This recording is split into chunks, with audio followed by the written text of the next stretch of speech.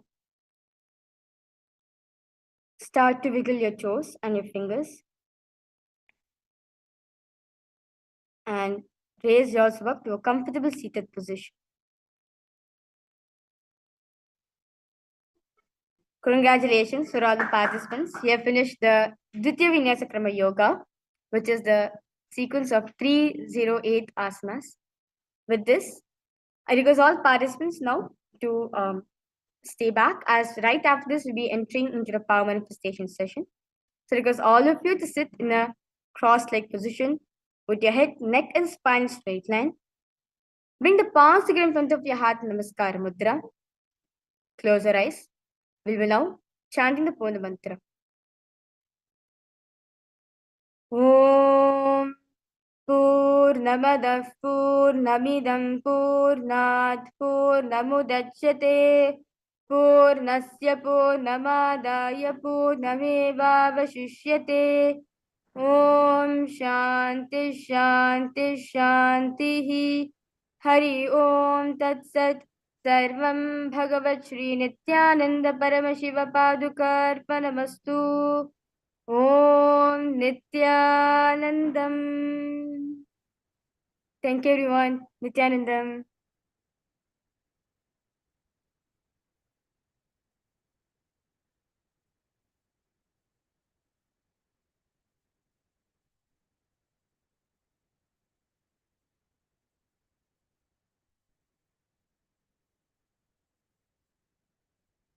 Nithyanandam, everyone. Welcome to the Paramashivoham Level-1 program.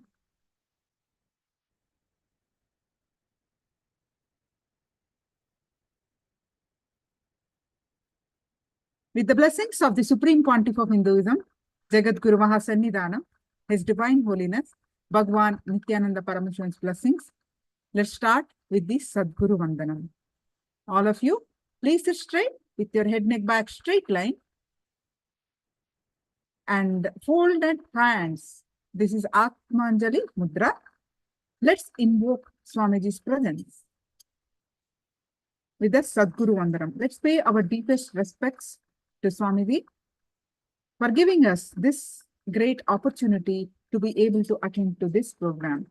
So please sit straight and chant along with me. I will chant slowly and you try to chant along with me.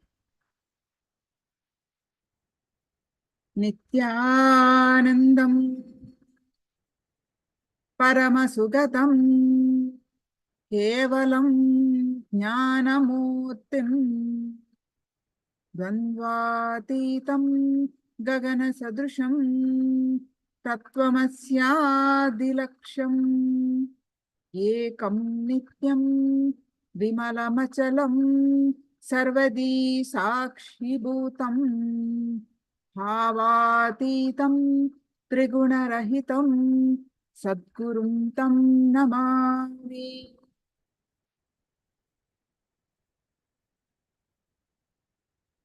Nithyanandam, everyone.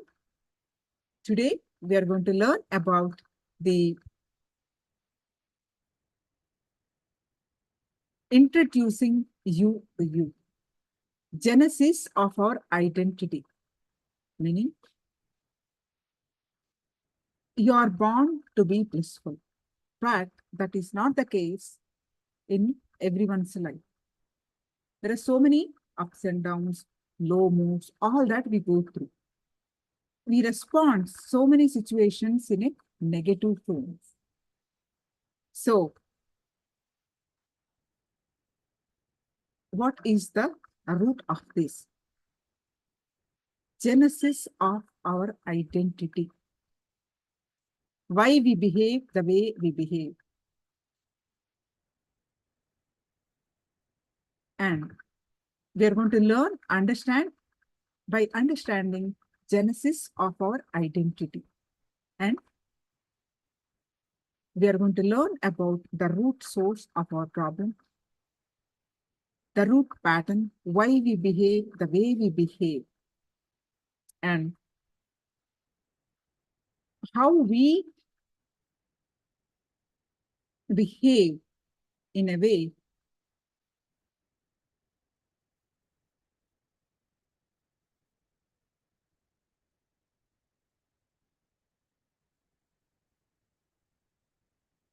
why we behave in a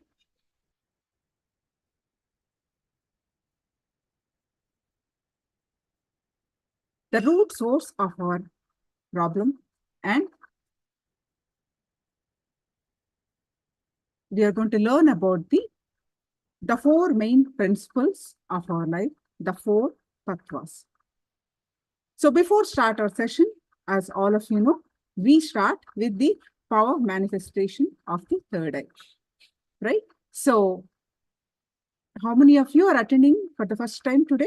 Is there anyone new today that you have not attended yesterday and last 2 days? Today is the third day of the season. Any one of you are attending for the first time?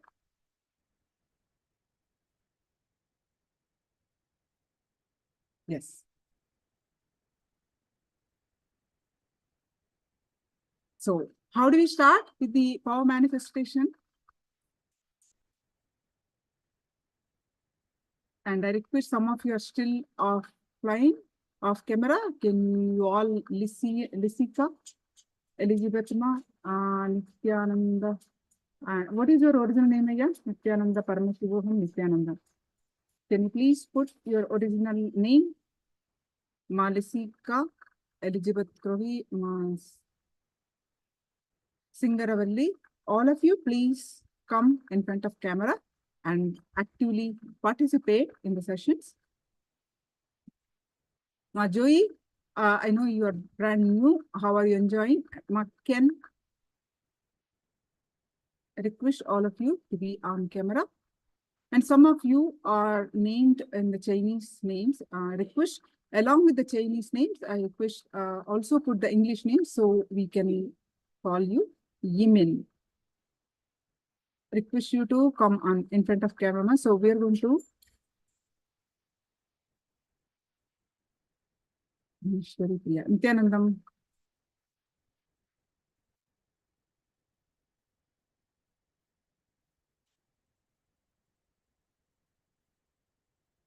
Yes. Now I request all of you to go receive the powerful cognitions from Living Enlightenment book.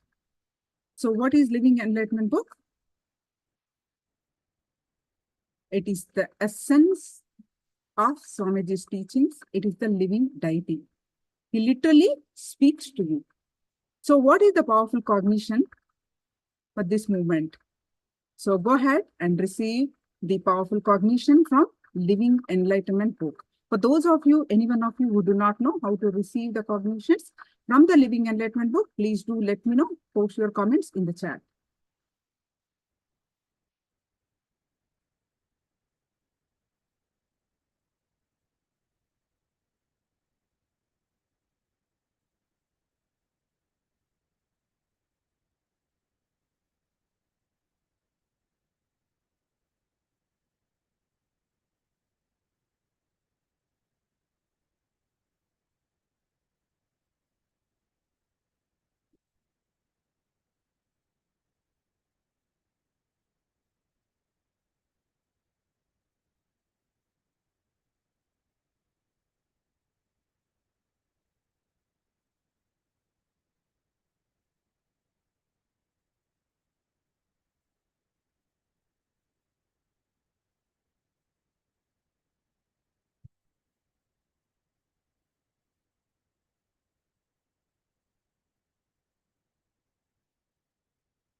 Yes. So, driven by intensity, the first experience gave me such an intense, beautiful glimpse of the truth. I could not settle for anything less than the ultimate enlightenment. The desire to become enlightened was so intense. The only question inside me was how. See, Elizabeth Ma, the powerful cognition always gives you a complete picture of, it could be one sentence, it could be two sentences, it could be three, four sentences. It doesn't matter, but it should give you a powerful click, a complete whole picture of the thing. See what you posted, the how you stop. So it is not a complete cognition. You post, even if it is a little bit more sentences or another paragraph, you should post what happened next. Whoever reads this, then how? It is not, intensity is there. Swamiji is sharing about his Swamiji's intensity, but what happened next? It is not giving the full story, right? It's not giving Swamiji's full experience, isn't it? So, any powerful cognition, it completes. So that means you choose only what happened next. Also, please post. There will be another paragraph. Please post it. Yes. Yes. How about others? Ishananda, Ejian Lee, Wang Lee, and all of you. All of you have the either physical copy or soft copy of this book. Please do let me a puja karing. Receive your powerful cognition. And how the yoga session also, you post your comments. And I see only Elizabeth Ma posted, beautiful yoga session. How about others? All others also, please post your, every time you share, you give your feedback, you share your experience, you give us feedback so that we can improve our presentation. Malisika, I request all you to come in front of camera. Singer Valuaya, Yimin, Nithyananda, Paramashiva, please change your name. Joey, come in front of camera and participate in the session. Let's start the power manifestation session. And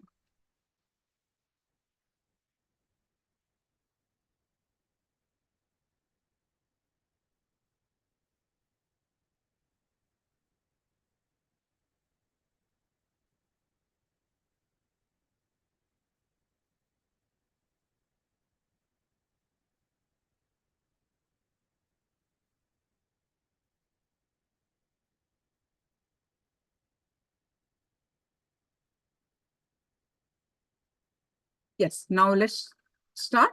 Please stay with your head, neck, back, straight line.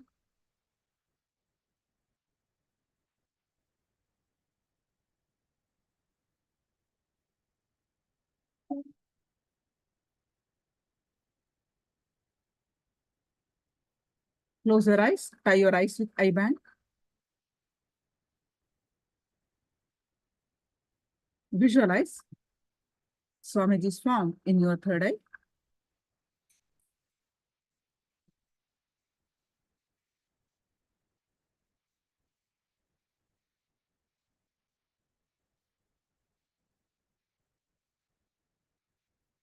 Bring your complete awareness on your third eye.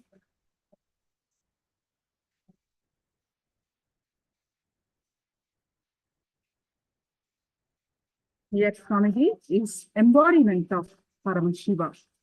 You're going to experience the oneness space with Paramashiva Swamiji. So bring Swamiji's form in your third eye. Complete awareness on your third eye. Forget the rest of the body.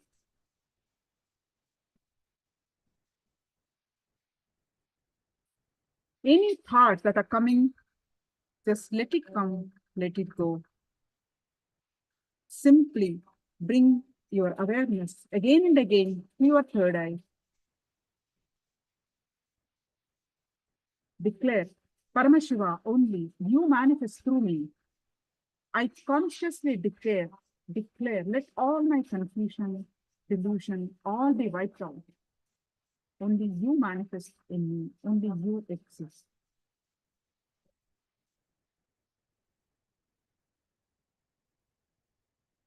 Bring again and again your awareness on your third eye. And now with this space, start chanting the Mahavakya. Om Nithyananda Paramashivoham. Intensely start chanting the Mahavakya. I'm going to play the Mahavakya and also project the slides. So chant along with the Mahavakya.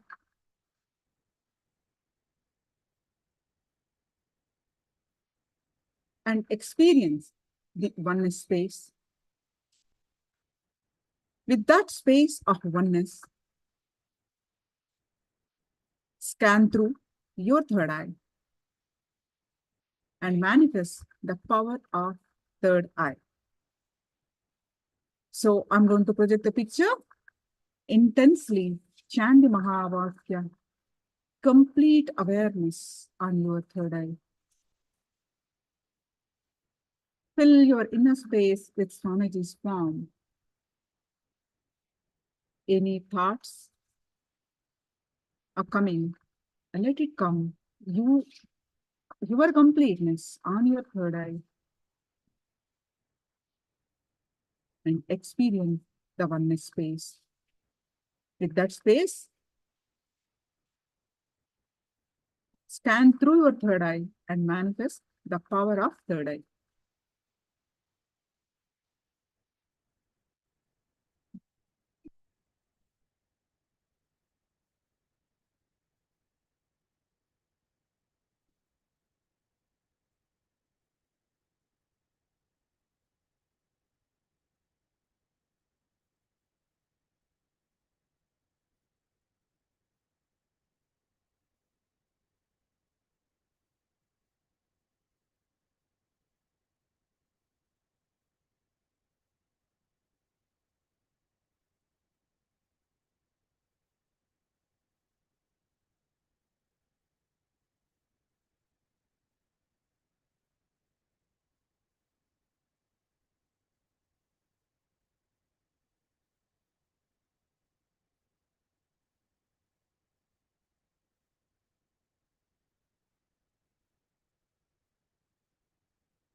Ananda Paramashivoham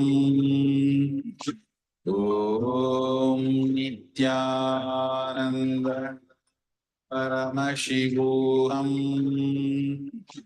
Om Nithyananda Paramashivoham Om Nithyananda Paramashivoham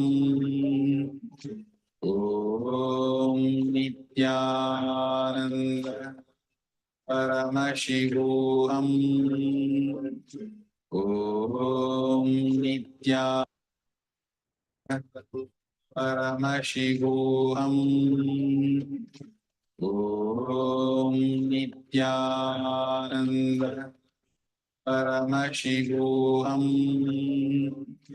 Om Nithyananda Paramashivoham Om Nithyananda Paramashivoham Om Nithyananda Paramashivoham Om Nithyananda Paramashivoham Om Nithyananda Paramashivoham Om Nithyananda Paramashivoham Om Nithyananda Paramashivoham Om Nithyananda Paramashivoham Om Nithyananda Paramashivoham Om Nithyananda.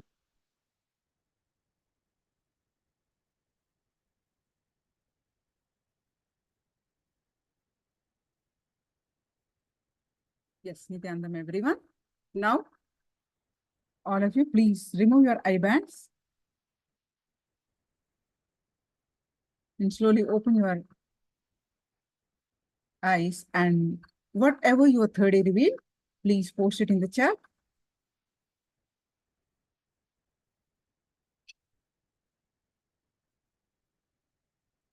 And all of you should be typing immediately.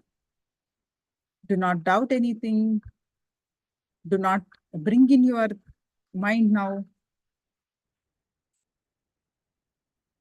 Immediately start. All of you should be typing.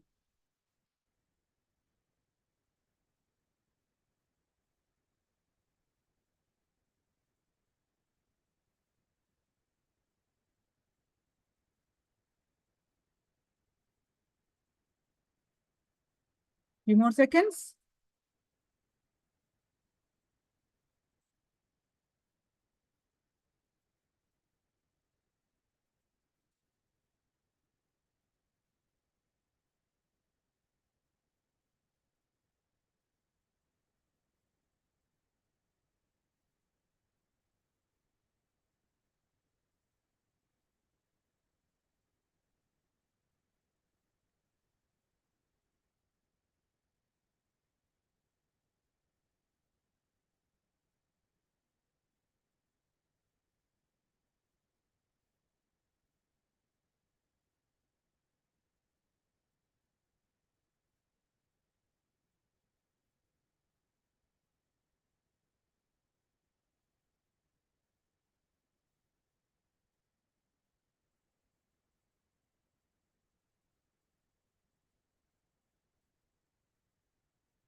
Yes, now I'm going to project what I have projected, and let's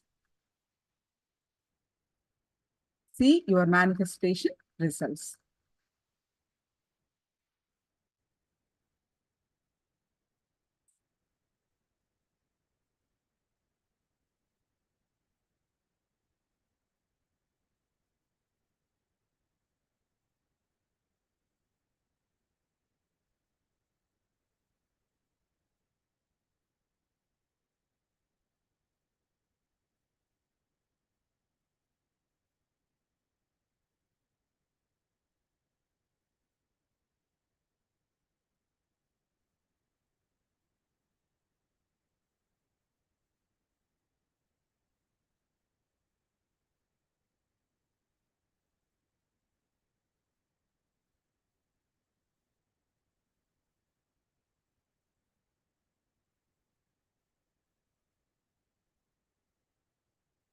This is what I projected. So let me read your responses.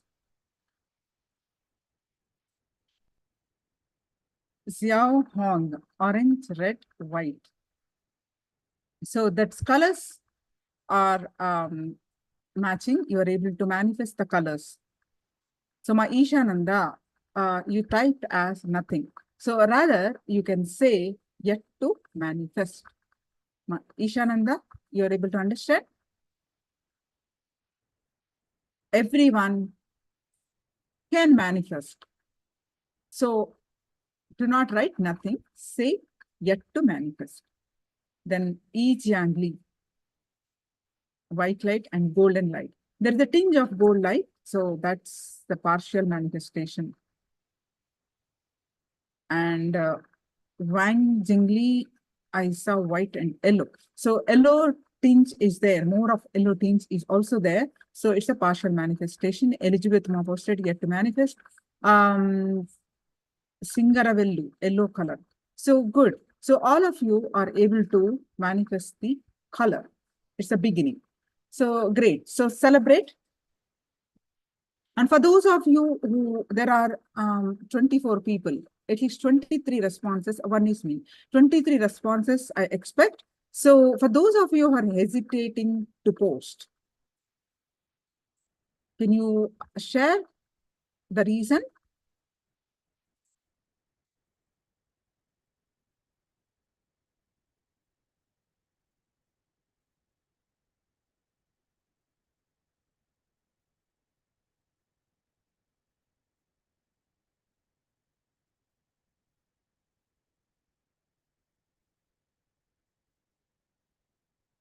Am I audible to all of you?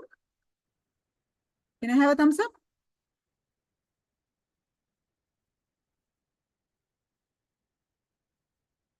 Yes.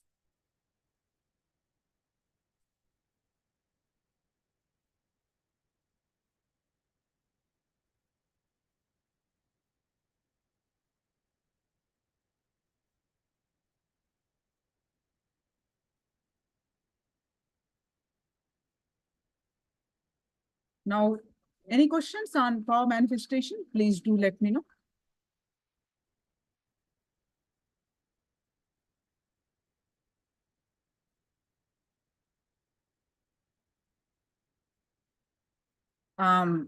Many of you are new. I see only half responses. Then the others who have not responded, it doesn't matter whether you are manifested perfectly or not, but participation, your involvement will yield great results in this program. You have taken your time to come here and spend time here to learn. The results will come when and more when you involve yourself and completely participating, involving and asking questions, right? So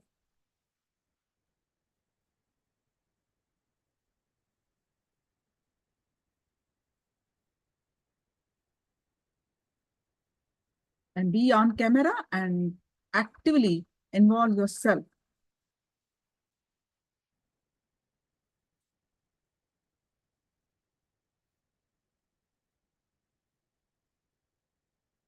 See, let's start our Jnana sessions. Any questions on power manifestation? Do let me know.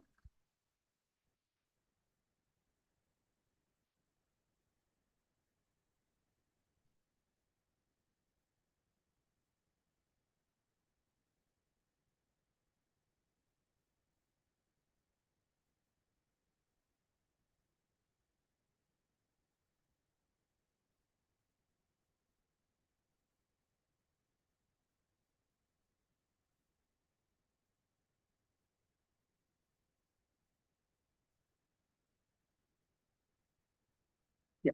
Now let's start with our first Jnana session of Genesis of Identity and a root pattern. Genesis of identity and a root pattern.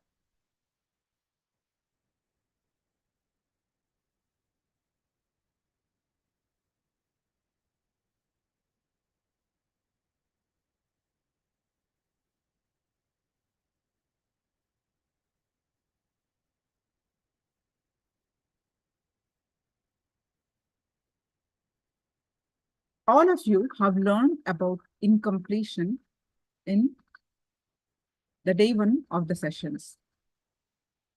Any one of you remember what is an incompletion? When we are learning about the Kalpata rule, we have learned about the incompletion. Any one of you brand new attending today's session or missed the sessions, let me know. I will briefly introduce again about the incompletion, because without understanding that, you will not be able to understand. So Wang Zingli posting about the power manifestation. I see color pop up, then disappear very quickly. Then I cannot maintain it. It doesn't matter, ma. That's how only it appears. Each person, it shows up. See, something pop, you just trust that. You, whatever color pops up, you type that. All right. So Ken posted in Chinese. I request the Chinese Sangha member to type it in the English. Okay, so Ganesh, you're posting what is an incompletion? Our old patterns that are making powerless are incompletion. Wonderful. Pooja Karin. Pooja Karin is, are you the translator, ma? Yes. So my third eye yet to open, unable to see anything. Swamiji has initiated you on the day one. So you just need to practice. You just need to decalcify. Each power manifestation session, decalcify your third eye. Okay, so third eye is all, it is there for all of us. You just need to practice to decalcify. The more you experience the oneness space, the more decalcification happens, and the more we experience. See, let me start. The more you participate in power manifestation, the more and more powerful cognitions you get. The more you experience the oneness space, the Advaita space, your consciousness raises. When your consciousness raises, your third eye is open. A decalcification happens. So whether you manifest or not, you are bound to manifest. That's why you're writing yet to manifest.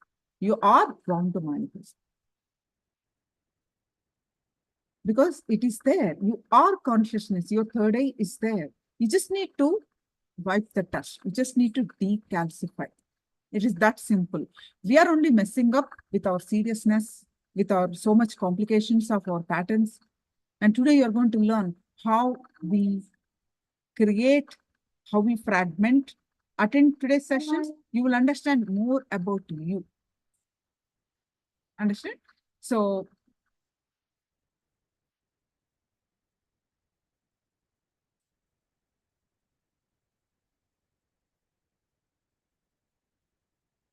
the words that we use, it is not open.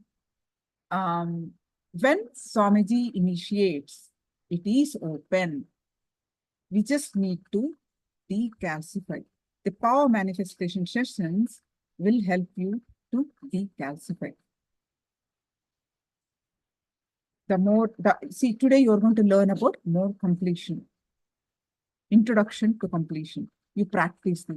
There's so many powerful teachings that you're going to learn throughout the program. Whatever is suitable for you, you can practice all. You can, like, you're able to do the completion more easily, you do that. You're able to, you spend more time on that, and you're going to learn about unclutching, you do that. And we are going to learn about the chakras. We're going to learn about the 7 bodies. All these teachings will help you more and more raise your consciousness, right? So declare yourself, sit with the conscious declaration that I am going to raise my consciousness. I am Paramashiva. What Swamiji tells in every satsang, are you listening to Swamiji's satsangs? If you listen to Swamiji's satsangs, For those of you, Pooja Karin, who is translating this, she will urge for you every satsang, at least one time. Swamiji says, you are Paramashiva. Who is Paramashiva? He is our highest divine self. Who is Swamiji? That light body of Paramashiva, the consciousness coming, the all-pervading consciousness, which is formless, coming into the form is Paramashiva, the light body. How do we relate? We are in the human body. We can only understand what we can see, what we can hear, who we can talk to, who can speak in some language. We can relate with. That means the human body, isn't it? So that Paramashiva comes down, lands on this planet Earth, is Guru. The sacred scriptures from Paramashiva, Guru Gita, the first verse is that. Understand that? So, Swamiji is Paramashiva's embodied human form. So, when he initiates, your third eye is open and you just need to undo the conditioning that you have, the patterns that you have, the decalcification that happened since our childhood that you need to decalcify. The vasana, the so many patterns that we have from janmas, many lifetimes, you need to undo. You have to let go of these patterns. That is the journey of this Paramashivoham. What is Paramashivoham? What is the meaning of Paramashivoham? I want Ken to tell me, not anyone. Ken, what is Paramashivoham? What is your understanding? Please do not hesitate to type. Don't worry. It is not a school and I'm not a teacher. I'm a mouthpiece repeating Swamiji's words. So you are here to experience your highest self.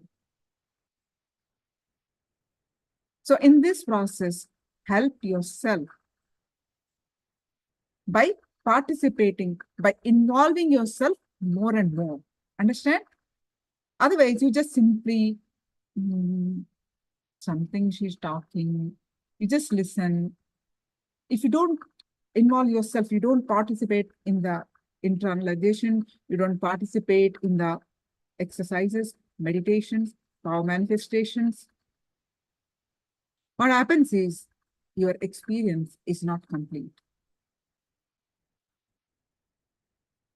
You will have some knowledge, but not experience.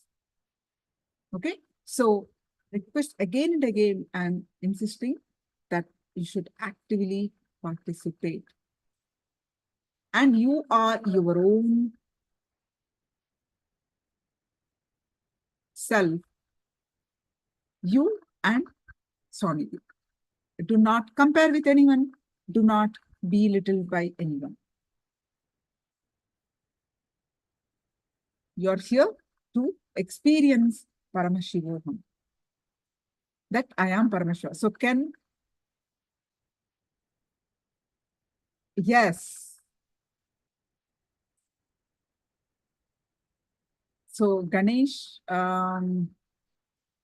what is the translation? What Ken posted, Pooja Ken? So Ganesh Ramaswamy posted, consciously understand that I am Shiva, I am Paramashiva, is the Paramashivoham. Is not consciously understand, experience. Little correction. There is a huge difference. Isn't it? Experience. You already understood. But here, what are we going to do? Experience. That is more important.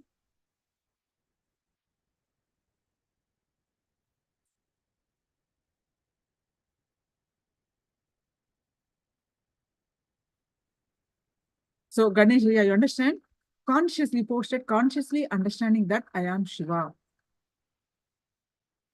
Experiencing the state, space, and powers of Paramashiva. Establish yourself in the Paramashiva, meaning experiencing the state, space, and powers of Paramashiva. That is the journey of Paramashivoham.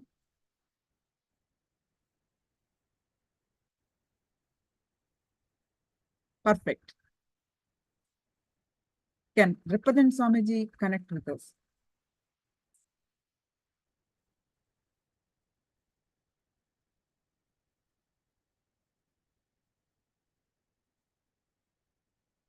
Young Shahuzan, yes, I am Paramashiva. Yes. Who is Paramashiva? Next question. All of you understood now. I am Paramashivoham is I am Paramashiva. Wonderful. And also add this to experience the state, space, and powers of Paramashiva.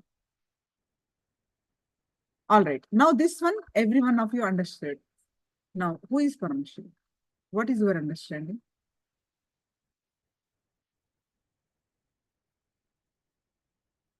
I request the Chinese translator immediately translate the Chinese Sangha members. They are posting in Chinese. I kindly request to any one of you who know it also put their name and translate.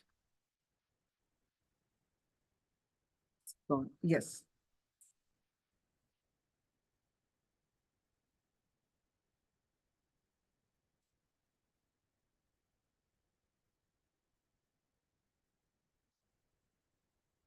Then here today we are going to learn. See, Ken, you posted that it's God. Yes.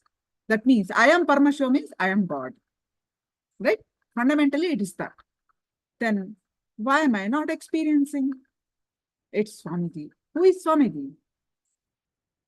Young Shaozen. Who is Swamiji? He said it's Swamiji. Who is Swamiji then?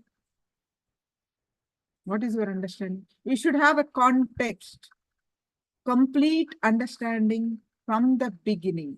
Then you will thoroughly enjoy this program. You will thoroughly manifest everything. If you do not have the context right, then you will not be able to experience who is Swamiji. What is your understanding? Some of you posted it's God, it's Swamiji. Then who is Swami?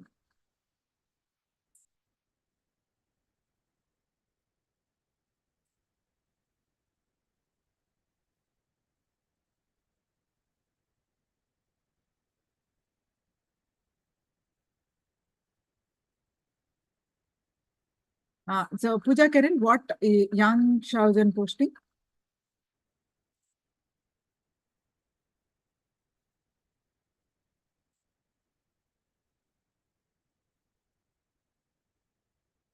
What is your understanding?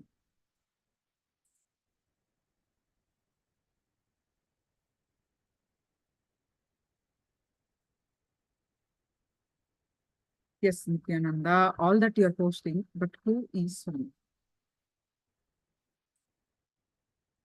Pooja Karin say, posting for the Swamiji is Paramashiva and he is God. Yes, he is the embodiment, human embodiment of Paramashiva. Our scriptures, again, various scriptures, again and again says that Guru is the embodiment of Paramashiva. Guru is your own highest self. What is your highest self? Divine. Isn't it? Guru. All the Sanatana Hindus, Dharma scriptures says this. Guru is your highest embodiment, highest self. You are, see, now we are going to learn about that in more detail, but take these statements. Register in your inner space these statements. Guru Swamiji, is your highest self, meaning your divine self. Paramashiva is your divine self. You are experiencing human now, human experience. You are going through the human experiences, so much of powerlessness, this problem, that problem, this is not possible, that is impossible, conflicts, life is tough, our life is happy, like going like a pendulum up and down. One day you say elated, one day you say sad. It's like, it is not constant. What the life experience that you go through is what? Limited self.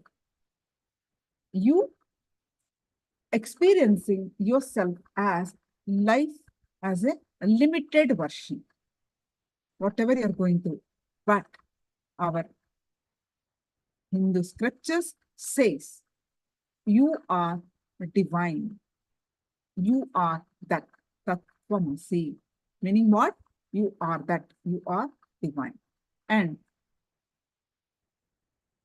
also, there are so many like this. I'm quoting one or two. You are born to be blissful, not like a victim of life. You are born to be blissful. You are born to experience the eternal bliss. Nithyananda. But what is happening? Why we are not experiencing? Yes, Lolo posted and really clap. Appreciate Lolo. Soham asmi. Then another quote, he's quoting Soham. As I said, there are many. I just quoted one or two, and Lolo adding to this, Soham asmi. Even when I worship him, I am him. Meaning, I am divine. Even when I pray, I am him. Perfect. Now, delusions are our diversions. Yes, Ganesh is posting delusions are our diversions. Wonderful, wonderful. So, if we are born to be blissful, if we are, Swamiji is again and again saying, you are Paramashiva, you are Paramashiva, you are Paramashiva. Then why my life is like this? Why am I going up and down? Why am I going, in Sanskrit, there is a beautiful word called Dvandva, meaning one day you say you're happy, successful. One day you say, I'm sad, I failed here. One day you say, I'm elated. One day you said, I'm depressed. It's like our emotions going up and down, up and down. We are going through some, all this is called human experience. But is it what is there for life?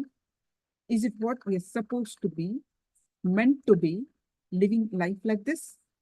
Or is there something more to this life? If you are here in this sessions, understand Swamiji has chosen you to be, to experience your divine self. Understand you are the chosen ones out of millions of people to experience your divine self. Why? You have done enough penance.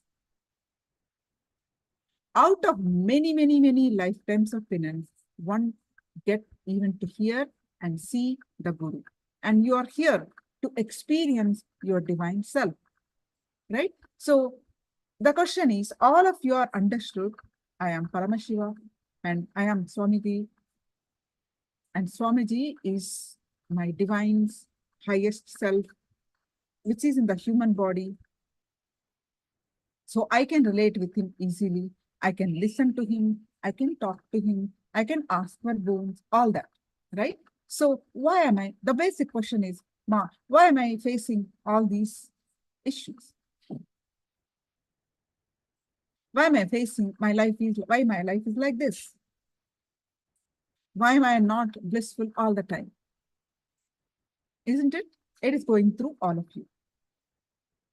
To answer all these questions is the journey of Paramashivoham.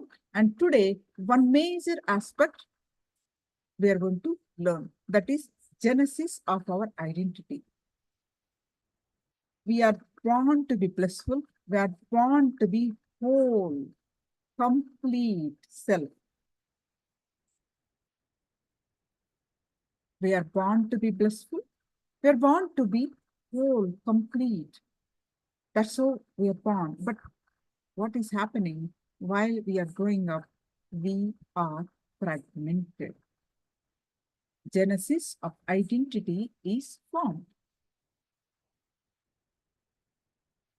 So one identity of ourself is conflicting with the other identity. So conflict started. So let's learn more about this today. Let's learn why if you write down, if you just scan through your life, I request all of you to do this. All of you are with me so far? Understanding what I said?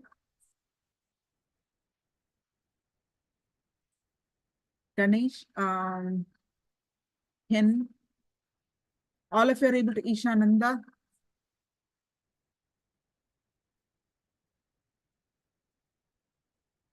All of you are able to with me? Singaravellu, Aya, Lisika, all of you are able to follow me so far? So,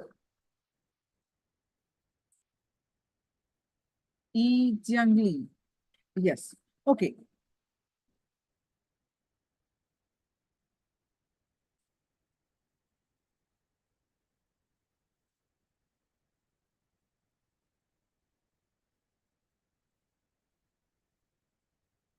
Joy says, can I said Swamiji is our teacher? Yes.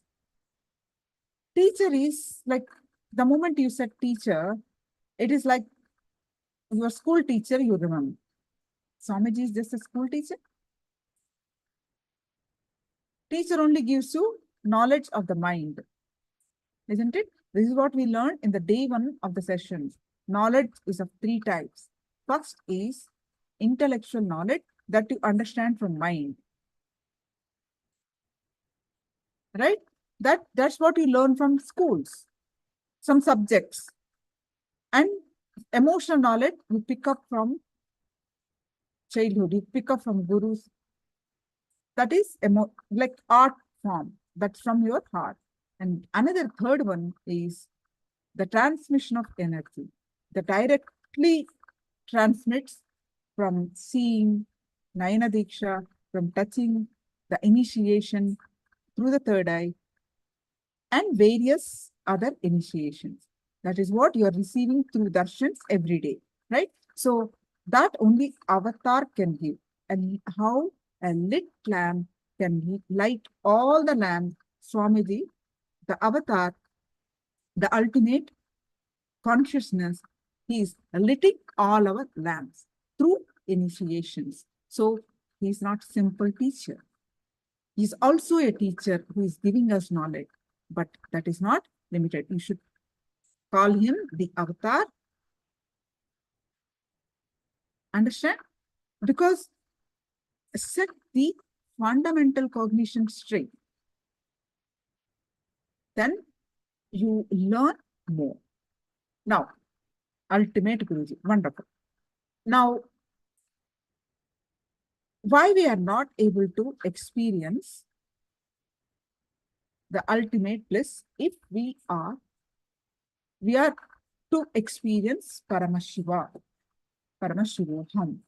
But what is happening? Why we are not able to experience? Because of genesis of identity.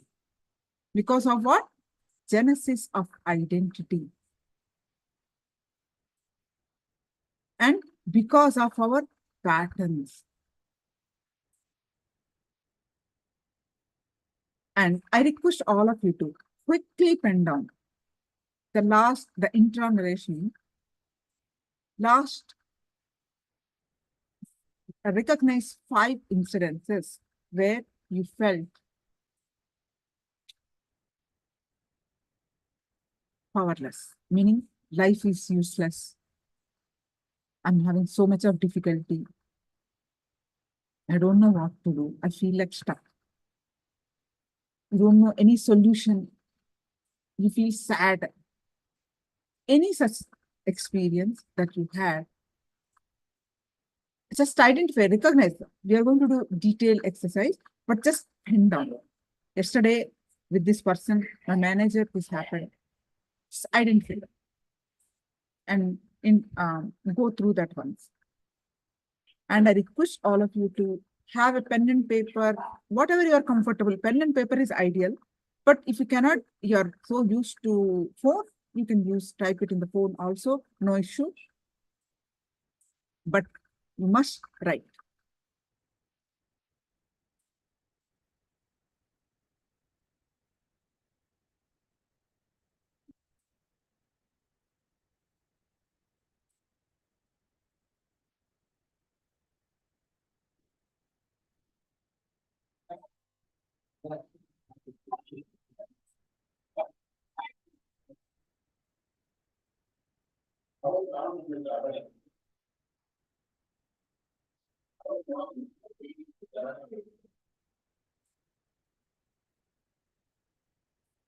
One more minute, quickly write down.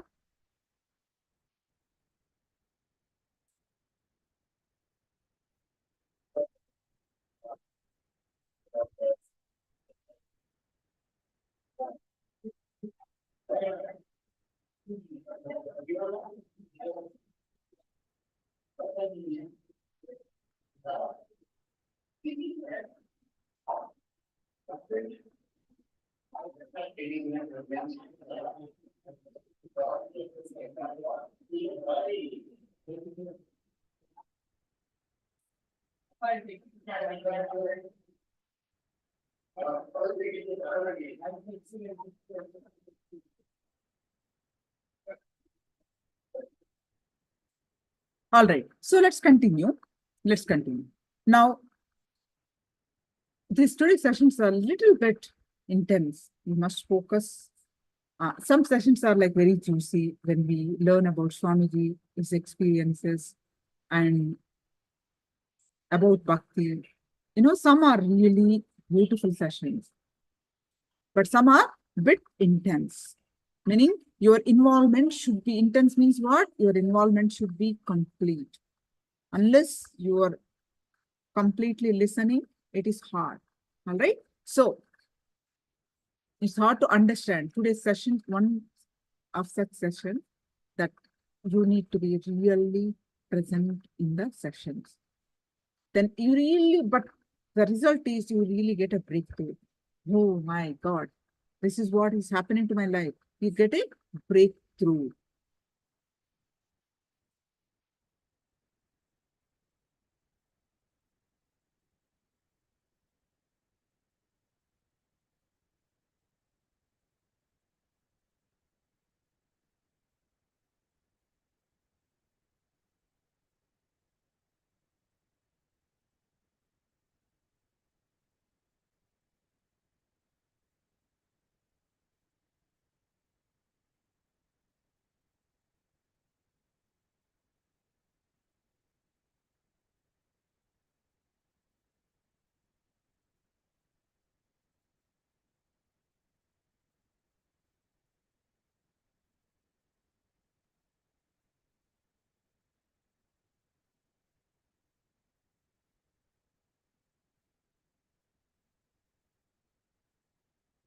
Yes, done.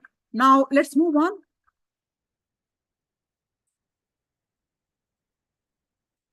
Now let me introduce, if you go through these experiences, whatever you have written, 5 incidences you remembered, go through. All these incidences, there is only one thing that seems like repeating. One thought current. You are again and again getting stuck with something. One pattern. What is pattern? What is a pattern? Anyone else here do not know anything about pattern?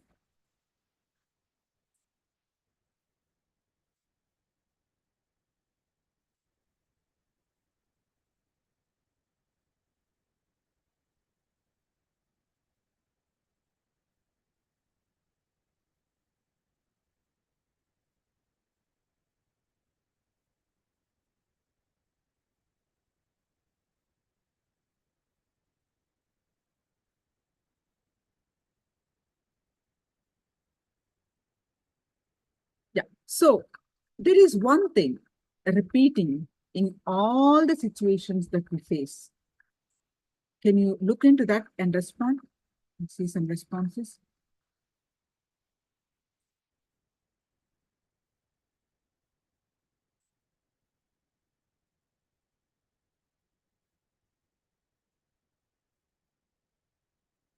Patterns are the root cause of our sufferings, how we were conditioned and programmed when we are very young. Patterns are dead snakes, old incidences, and Ken posted in Chinese, request Chinese, translated to post it now when you have a moment.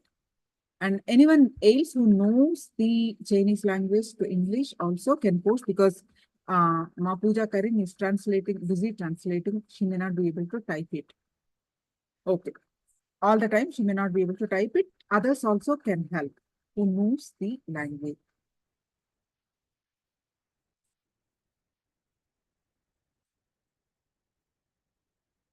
So, in all the incidences that we go through in life, there is majorly one thought current repeats.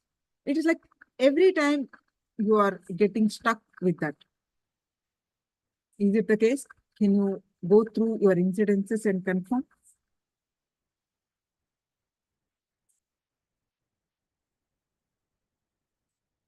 That if we had the ability to change the incidences simply, we wouldn't be bothered by it. Today, you will learn how to do, how to come out of this, how to transform that. That's what today's sessions are about. You get the introduction. All right. So, are you go through all the 5 incidences that you have written? There is one thing, one thought current, you are repeating that. Is it right? Zion, Easingly, Wang Zingli, Ishananda, all others. Elizabeth Ma, please confirm. Ganesha, what is the many? I'm not calling your names, but is it not?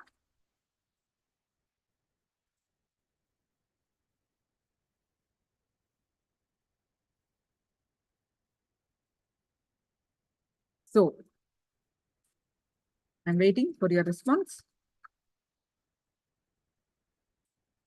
Yes. Yes.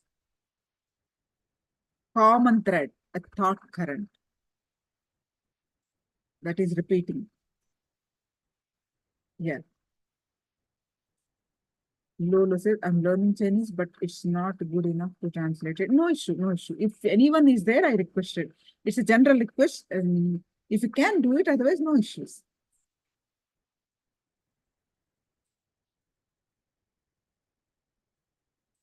Lozion, you posted.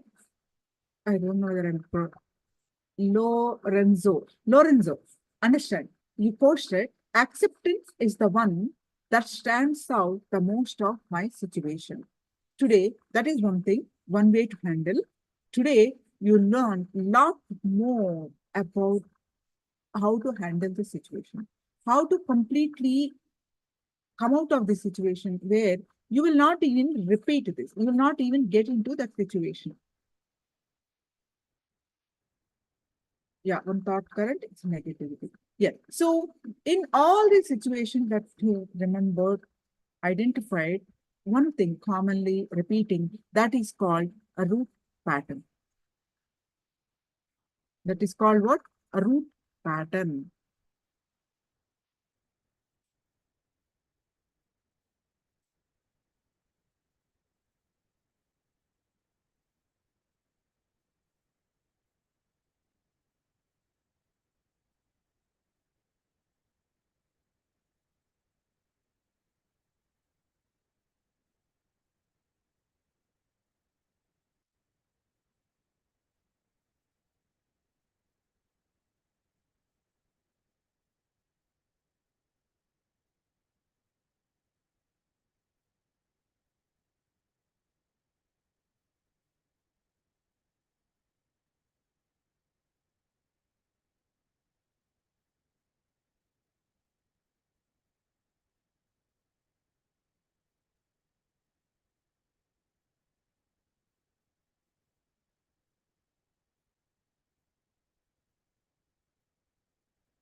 Now, please listen carefully what I'm introducing about the root pattern. Okay. Swamiji said, root patterns always get created when we are really young. When you are really under the age 7. After age 7, root patterns will not be created. All the incompletions, all the powerlessness, all our negativity, all our low moods, all our depression, all our fears, all our dreams, everything start from this root pattern.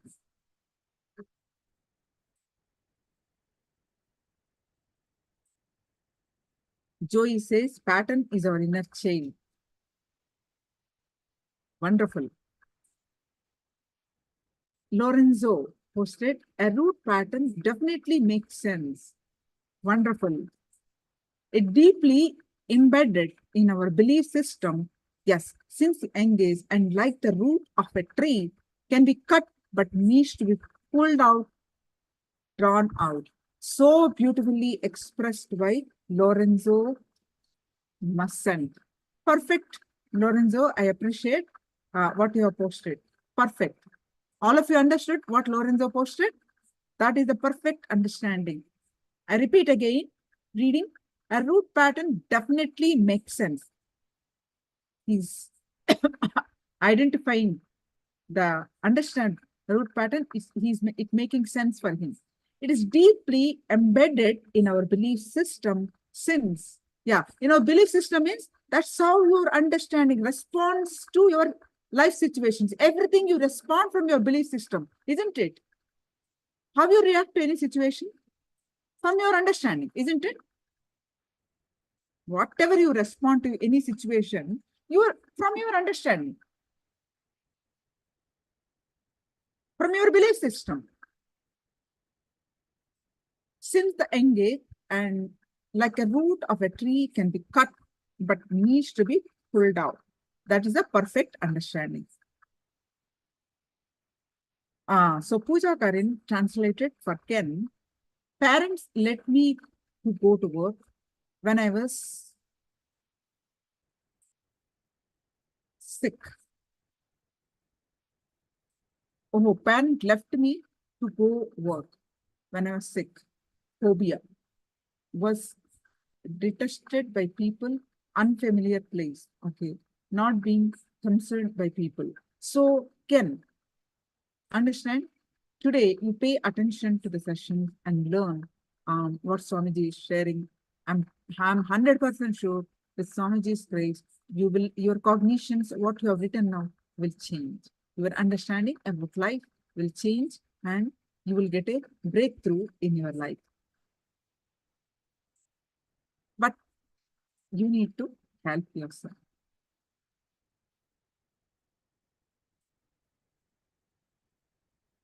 I appreciate your participation actively in the sessions. Continue that and you will surely be helped.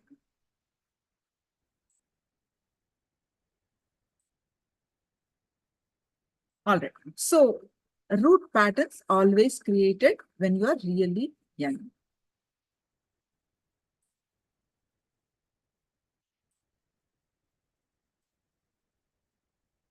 From this root pattern only, all incompletions start happening. Whatever you're behaving in every situation are from a root pattern.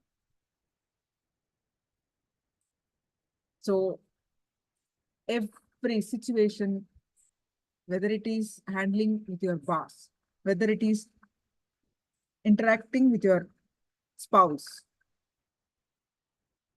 whether interacting with your kids, everything happening from your root pattern.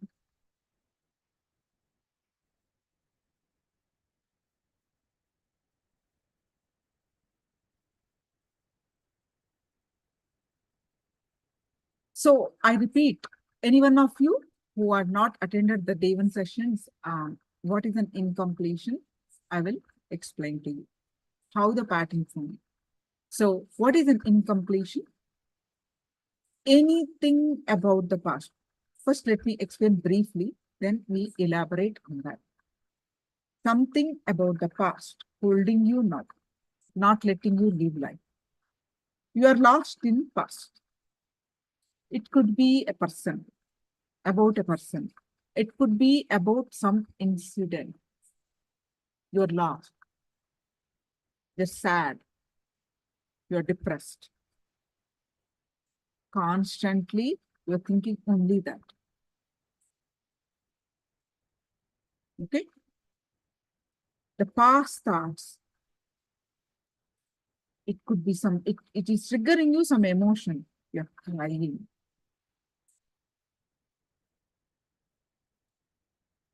Not leaving you. You're not, see, present something good is happening also. You're still unhappy. Present is okay. Nothing is happening. You could have lived happily, but you are thinking about that. The hangover of the past is not leaving you. The residue of the past is not leaving you. You are living in this moment. You are supposed to enjoy. Nothing big thing is happening now, but still you are unhappy. You are about what happened that time. Something. You're angry about that person. You're sad about that person. Current moment, you are not happy. Thinking constantly about past.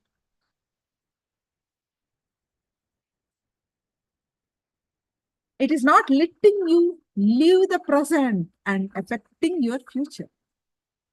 If you're not living happy now, something which is not making you live happy now is an incompletion. All of you are able to follow me? Can I have the confirmation or you need more explanation? I'll be repeating many times, but only when you are say it, I understand you are listening. Let me give you an example. One day you went to a beach and you saw in the beach a bad, terrific incident. You saw some stabbing on the beach. Somebody stabbed someone and that person died. It's a terrific incident, no doubt. Generally, you go to beach to enjoy the scene, sunset, sunrise, beautiful. But you saw this terrible incident. It just affected you. You are not able to let go of that. And you have this cognition that beach is a dangerous place. Really? All beaches are like that? All the time like that? So your cognition, that incident is bad, affected you so bad.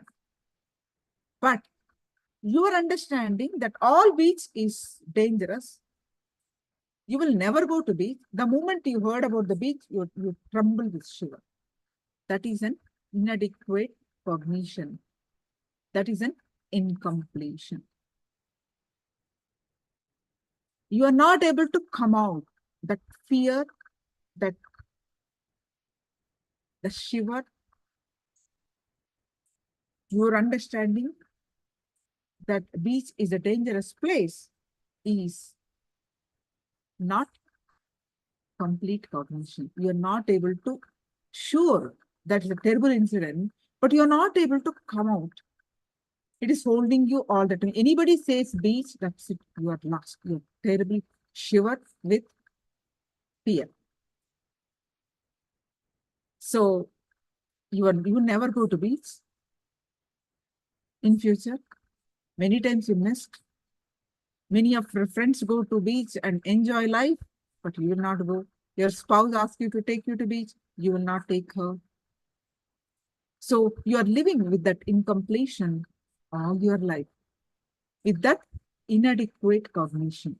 That is an incompletion. So sometimes in the past it happened, but you're still holding on to that cognition, understanding, which happened long, long ago till date.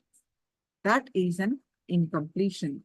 Holding on to that past residue, past fear, is incompletion. So Jan Lee is saying, everything you said really touched my heart. It is Swamiji's words. Understand? All this powerful teaching is introducing you to you. Who am I? Right? So, and everything I'm saying from Swamiji's words.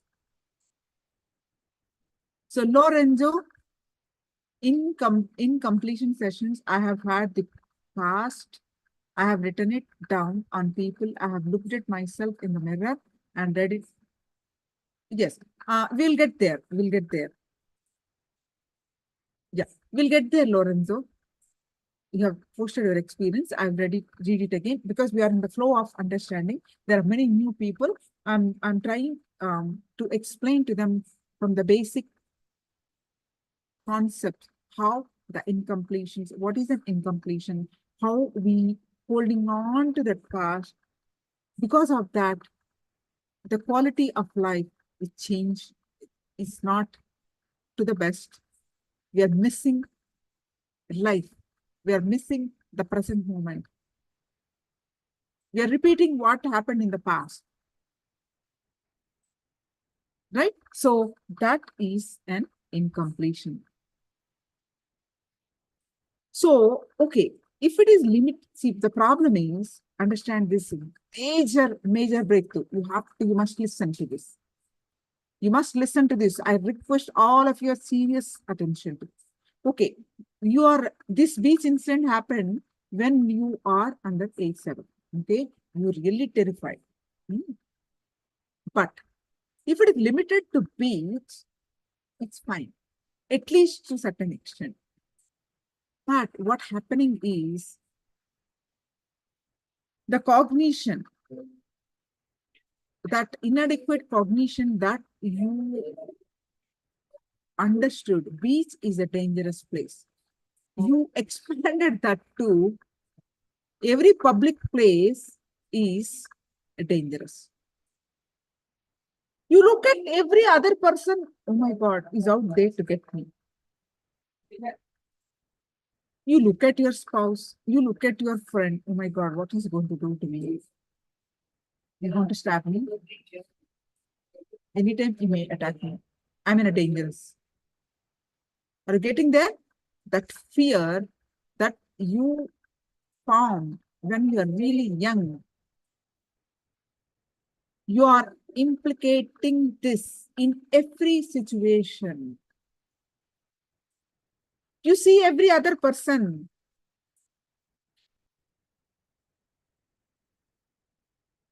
You are repeating. So that thing, that incident, so you behave like that. We're going to learn this more and more in the genesis of identity. But where I'm leading to, you're able to understand so far? If it is not a limit, you will not be able to separate beach versus all the places. You will not be able to separate beach versus people, other people.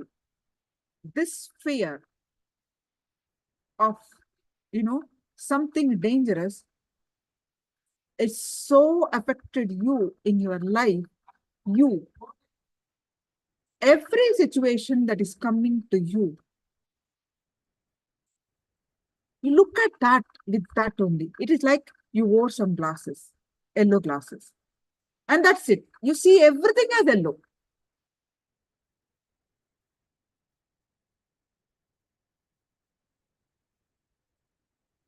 Exactly. Lola says, so it is not just the beast, but also the human. Yeah, because the food that is affected you so much and you are not able, you did not take any, see, we are taking one person, one incident, how it affects, how the root pattern form, I'm explaining. First time when you're shaken to the root,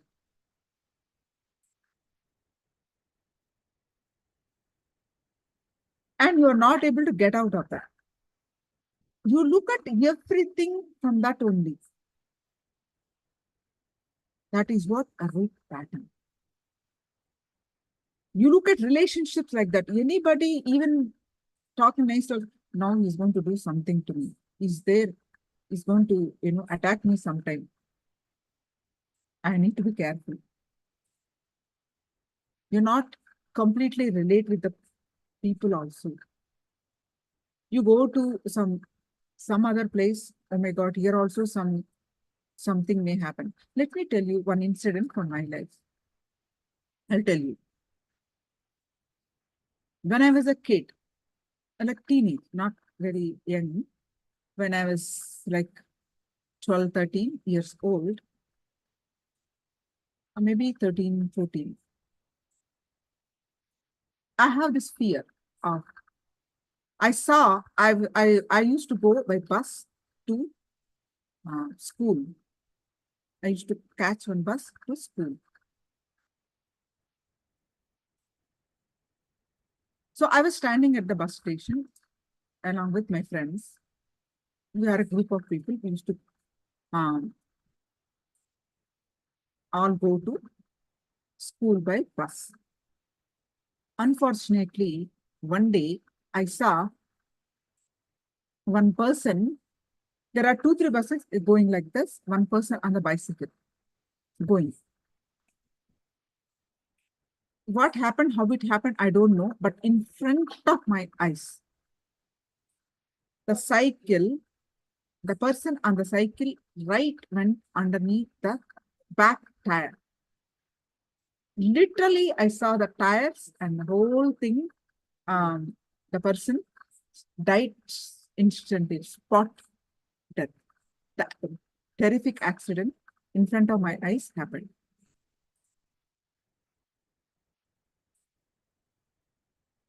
Since then, I really don't remember the age, but since then,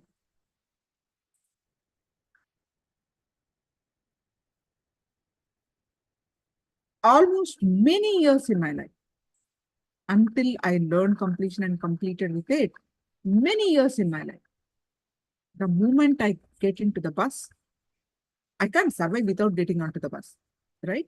I have to go to school, I have to go to college, so I have to take a bus.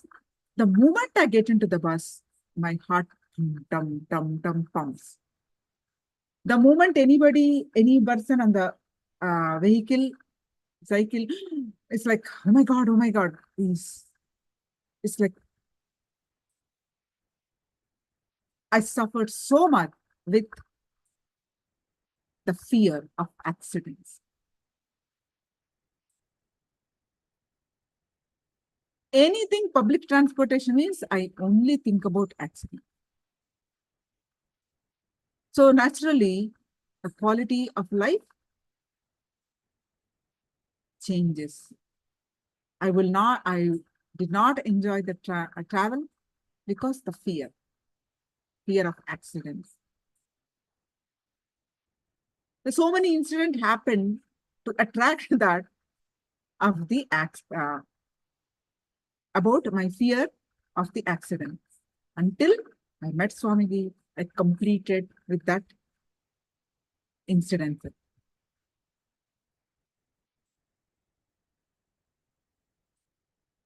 Another incident. Is all the public transportation dangerous? No.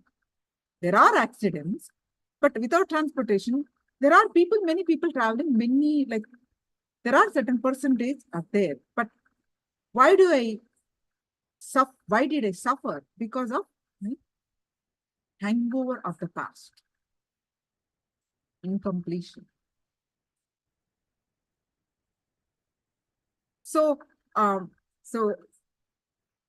incompletion, when really shaken you to the root first time, and you look at everything, you are not able to come out. You look at everything in your life, your relationship with life itself, people, places, with that cognition. that becomes your understanding, that becomes your root, that root incident becomes your understanding of life. Are you able to follow E. Jiangli, Elizabeth Ma, Ishananda, Lorenzo, Pooja Karim? Your response to life is that.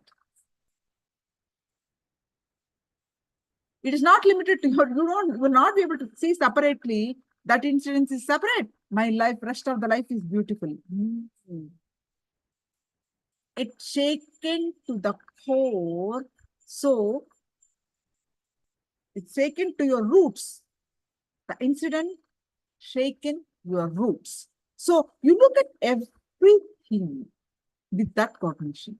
Whatever you put inside it. Now let me explain. So if you understand this scenario, now let's move further. When we keep thinking about the past negative incidences, which are hangovers of the past, these same thought keeps bothering us. That is a root pattern. Perfect.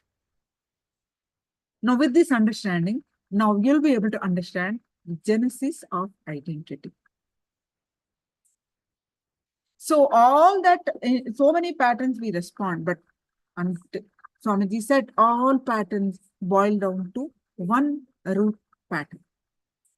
When you discover your root pattern and complete with it, only then life starts. Because my response to life is always of fear, afraid, then what quality of life is that? I'm looking at the people, something is, they're going to harm me. I'm looking at any vehicle like that. I'm looking at everything is like that. So there is no quality of life. There is no life. A life full of fears is not a life. So when you discover your root pattern, when you understand yourself more, when you listen to yourself, what is happening in your system more,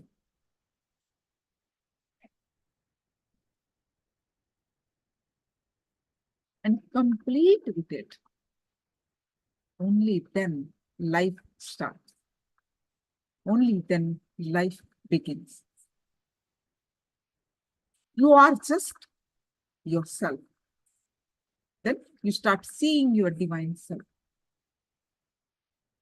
You're not able to see the life, meaning what?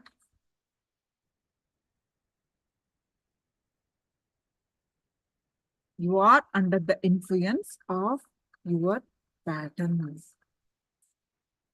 You're looking at the life of past. The past is not happening now. You are only empowering it. You are only reminding it, right? So that is the problem.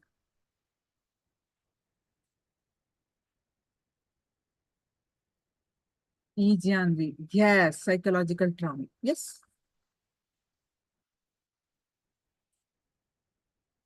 Patanjali says beautifully, and Bhagavad Gita is a beautiful reference, Udhamulam adasjakam asvattam prahuravyayam chandam yasya parnasi yastam veda saveda ved.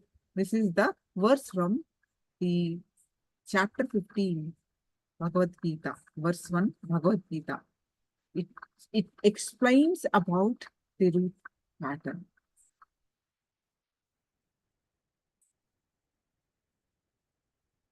There is a banyan tree which has its roots upwards and it branches down, and whose leaves are the Vedic hymn. One who knows this tree is the knower of the Vedas. Wandering from one attachment to the other. The entanglement of this material world is compared here as a banyan tree.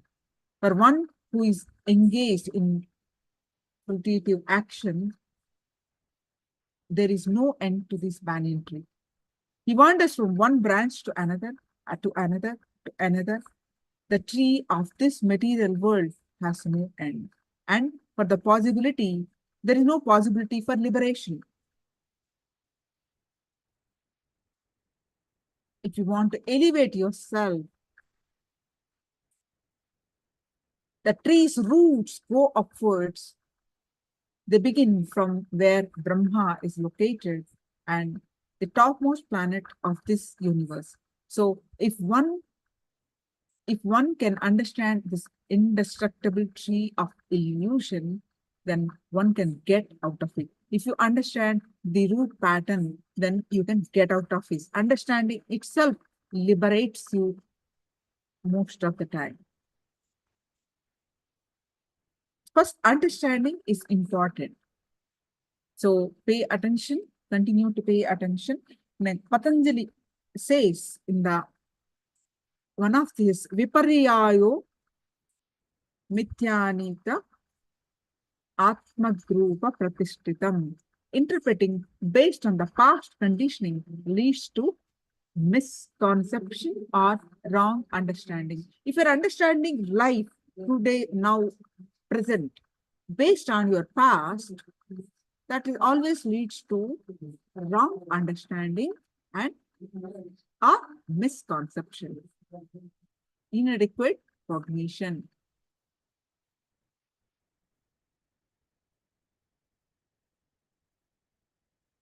So, what is the root pattern?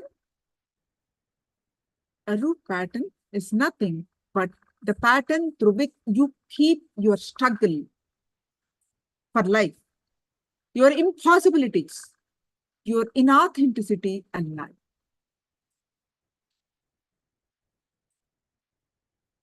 A root pattern completely affect your life. If you're saying completely impossible, everything you see as impossible, you feel like you're struggling with life. All that happens because of root pattern. Because of this, you found your genesis of identity. You are split. You are fragmented. You are not whole. You are not complete being. You think you are one?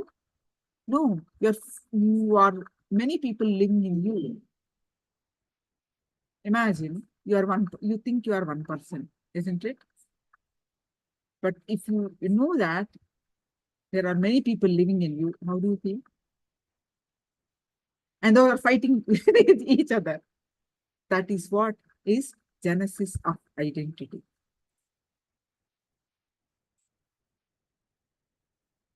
So Pooja Karin posted for young Shavajan. I'm always in fear with people outside. This is my incompletion. Now I realize it was from my young age. Young Shavajan, all of us have it. And thank you for sharing. All of us suffering with this. You're having something, somebody else having something, somebody else having something. Identifying what is your problem. Identifying what is the root of your problem, your pattern, life, and complete with it, your life starts. You are on the journey to your Paramashivoham. Otherwise, struggle, conflict, powerlessness, depression, the list is endless. You experience the life, so-called life, as a human life. But is it what we are born for this? No. You are born to be blissful.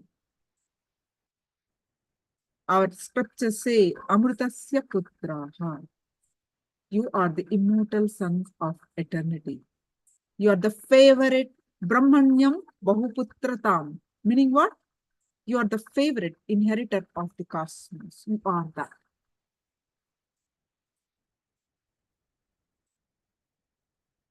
So why am I not experiencing now? Question that. What is my pattern? Why am I not experiencing? Swamiji said, I am Paramashiva. But why am I still struggling? Oh, let me find my root pattern. Let me complete with my root pattern. Make a Satya Sankalpa, conscious declaration today. I'm going to find my pattern, a root pattern, which I am suffering.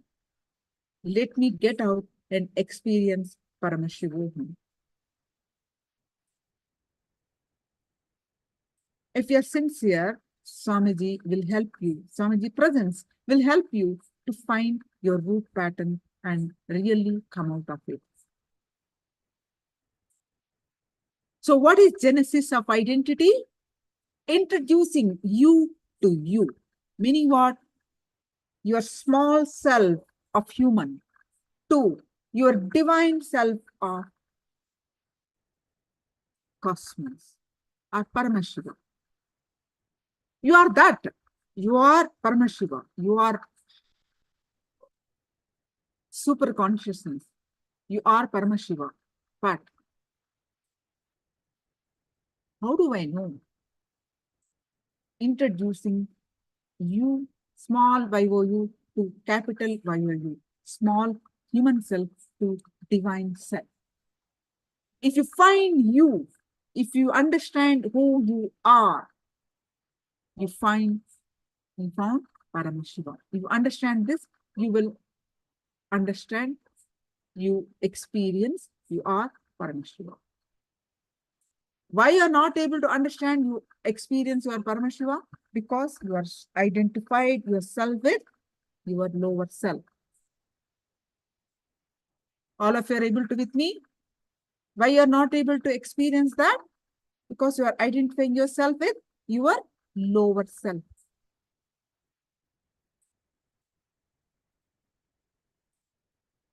Human self. You think that's natural. You think that's how life is. If you know the genesis of your identity, the identity crisis will be solved. If you know your genesis of your identity, the identity crisis will be solved. Once your identity crisis is solved, the first glimpse of enlightenment, the Satori, happens in you. You start seeing your divine self. And it will become permanent in you. Once you complete, it will become permanent in you. Solving this identity crisis, that will take away all your fears.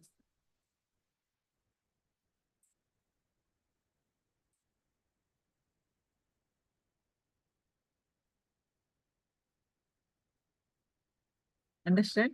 Solving your identity crisis, that will take away all your fears.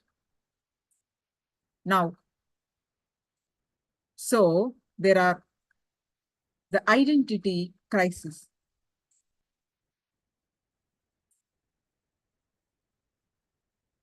Has the genesis of identity has 4 dimensions. Your identity has 4 dimensions.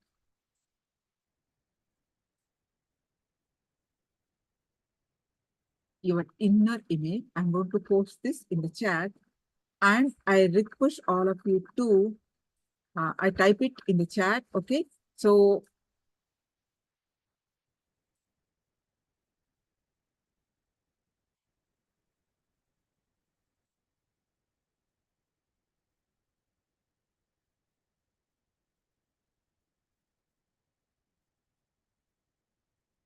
I really request in this order, you remember this. I'll explain to you what is this for. And I'll explain you with an example how we form these images. Okay? All of you have a notes of this.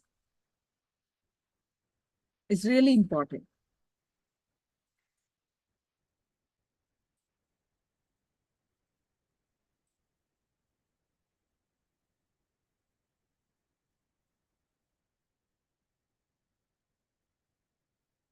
Done? Yes, let's move on. So, the identity, the first one, I typed as inner image. So, what is an inner image? Let's understand. Let me give you another example. Okay.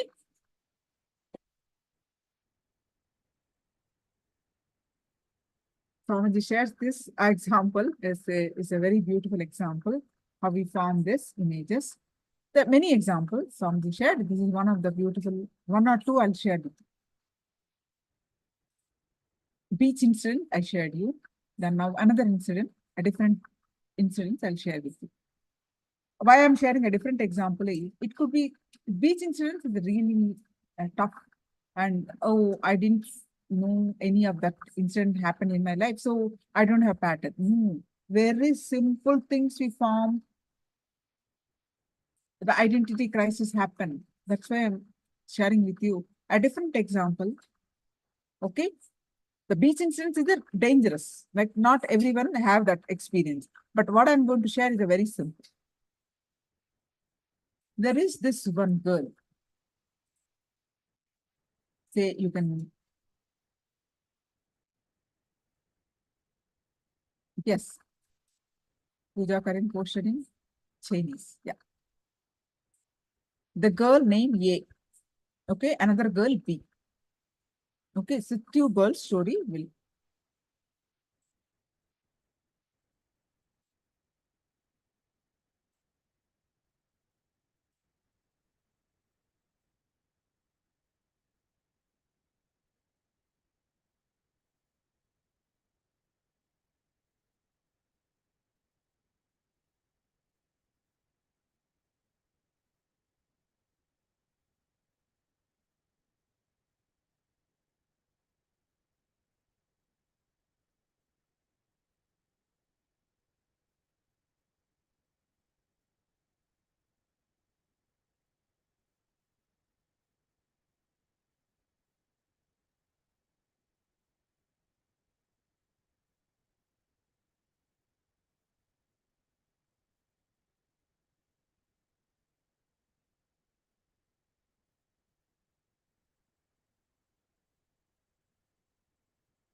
So this girl is very young,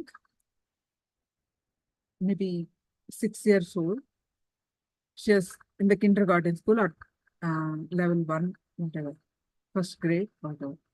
So she's in the class, in a history class, and the teacher asked a question: who is the first Prime Minister of India? The girl suddenly got up and she's happy go merry go round kid. She got up and says, Mahatma Gandhi. So she knows that name. And she was so confident, she just told Mahatma Gandhi. Some name she told. Teacher got mad. No, it is Jawaharlal Nehru. Some other name. Is that some wrong answer this girl told? Because the teacher looked at her very sternly, and all the girls, other girls, started laughing at her. Whole class is laughing at this girl, and this girl felt ashamed. This girl felt ashamed, felt very bad, felt ashamed, and she told herself, oh, I made a mistake. And 1 day passed, 2 day passed, she's not able to come out of that. She felt so feeling of shame. And she cognized herself, the inner image. She formed an image about herself. She told inside of herself, saying that I made mistake.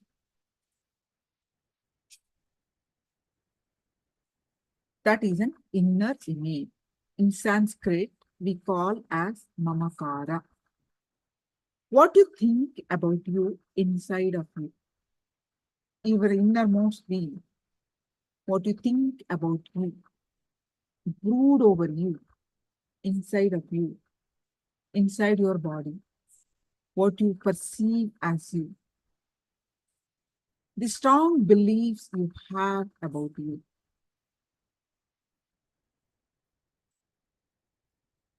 Is an inner image. What you feel about you inside of you.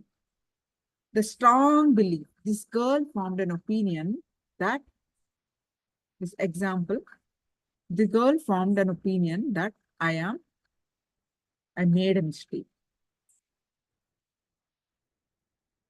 And she's not able to come out of it. Some examples. Okay, first let me complete with the whole, how these 4 images.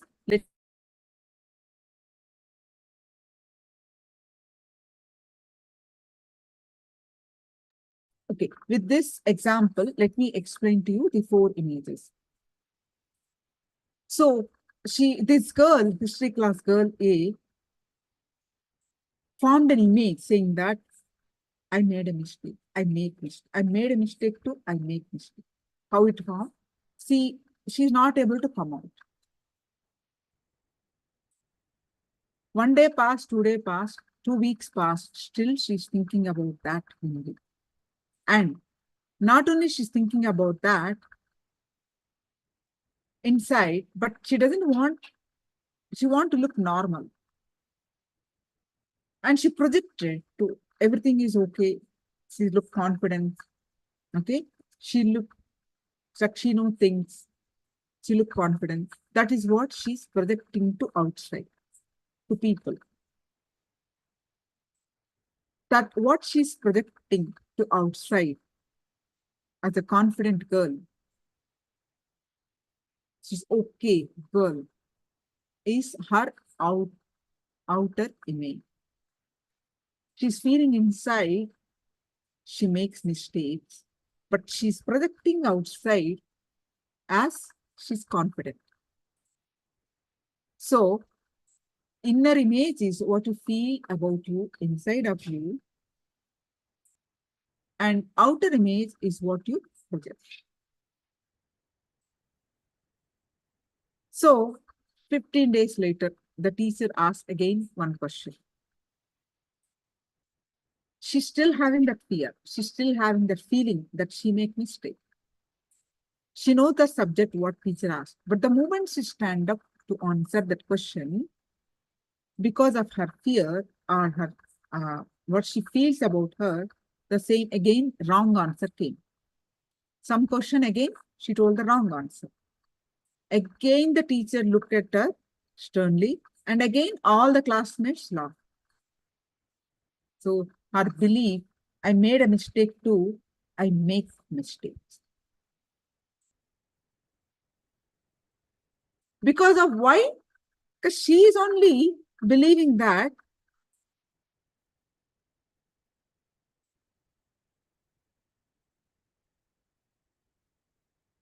she's only not letting go of that incident, and she's only believing that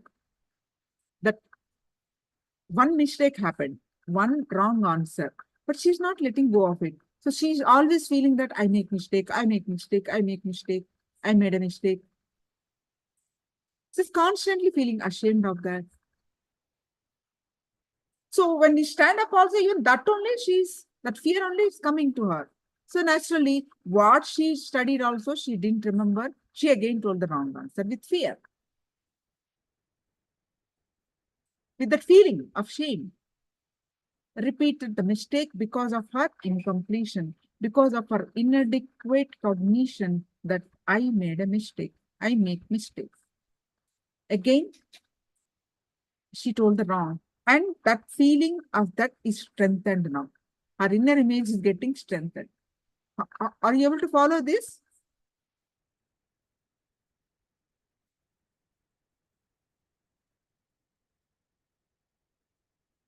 Jiangli, are you able to follow? Ken, are you able to follow? Wang Jiangli, are you able to follow? Yes. Ishananda, are you able to follow? So with the fear, she stood up, and again the same thing happened. C, the class, another class girl, B, she also sometimes make mistake, wrong answer. Teacher scolds, people, our classmates laugh, but she doesn't bother. Next time, she just tells the right answer because she doesn't carry that fear. It did not affected her. Okay? The difference I'm going to explain. So now, you understand about inner image and outer image? Then, if this constantly repeating, again and again, teacher is asking the questions. Again and again, because of her fear, because of doubt, she doubts, oh my God, this answer is correct or not. That gap between your inner image and outer image is self-doubt. Because you are doubting yourself constantly. You are believing something low about you based on past experience. And after a few days also, you are repeat with that belief, you're standing and talking, you make a mistake because of your doubt. That is self-doubt. Then what happens? She's projecting that she's confident. But all the girls are laughing. When you make mistake, second time, third time, they are laughing at you. They are saying, you are a dumb girl.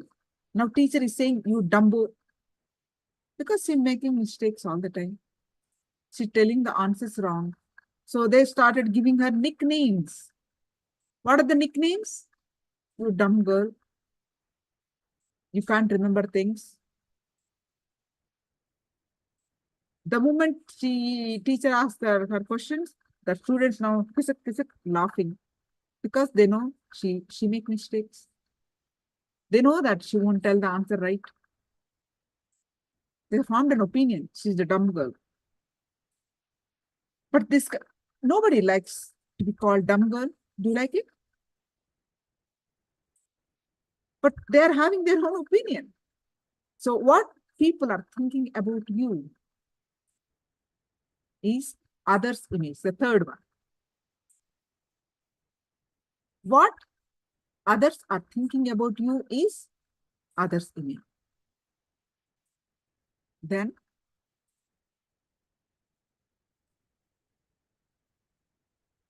elementary school passed, this drama continuing again and again. She makes mistake with her low image that make mistakes. She's really making mistakes.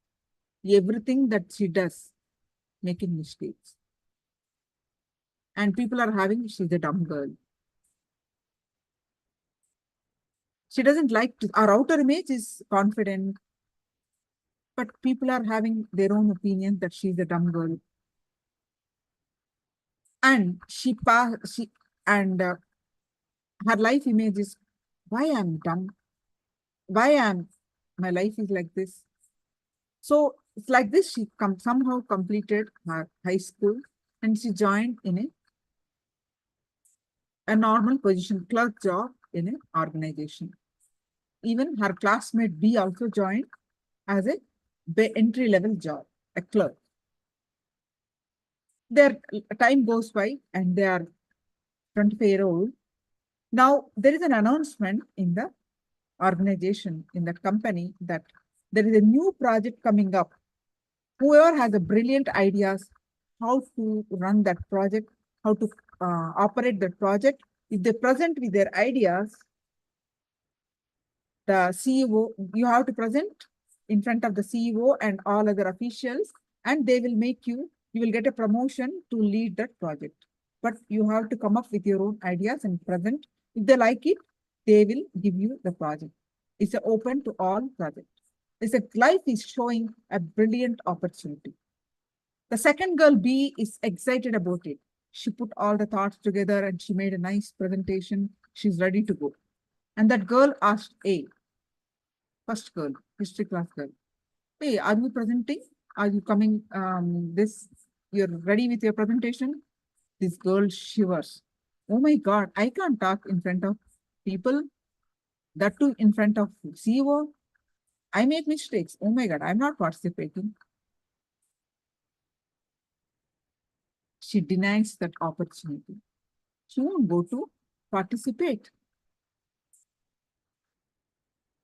The second girl, B, goes and presents in front of CEO and all other officials. They liked her presentation, her confidence, and they gave her the project and they made her a manager. And she formed a team and she's growing in life, in professional life. Same opportunity, this girl refused, denied because of her understanding about herself, inner image, that I make mistake. I can talk. Her belief system grown so much that I have a stage fear. I had a shiver when I present. I stutter. So many cognition she developed over the period of years. See, the first 1, 2, 3, 4, you see that the gap between inner image and outer image is self-doubt. The gap between, see, when you are projecting that you are good, you're confident, that is our outer image. But others are believing you, saying that you are, they're laughing at you, you're a dumb girl. Naturally, there is a gap. What you want others to believe, what actually others are believing, you don't like it. You started hating yourself. That is self-hatred. The gap between the second and third, outer image and the other's image, is self-hatred. You hate yourself. Why? Why people are, why can't I remember things? Why people are saying this to me? You hate yourself. You hate the situation. That is, the gap between 2 and 3 is self-hatred. Then, once you grow up, over the period of years, you become so strong in your inner image that you strongly believe you make mistakes, you can't speak in public, you have stage fear, you have stutter, all kinds of things you develop with this understanding. You're in completion with that first incident. Then your life, and this girl, second girl, got promotion as a manager, and she's still the same clerk position. She's getting high paid job, and this girl is still a minimal salary, which is not even enough to pay the bills. She's struggling for life. Why I'm unlucky, she feels. That girl is lucky, she feels. Her life image, the fourth image. The first girl feels. Her life image is what?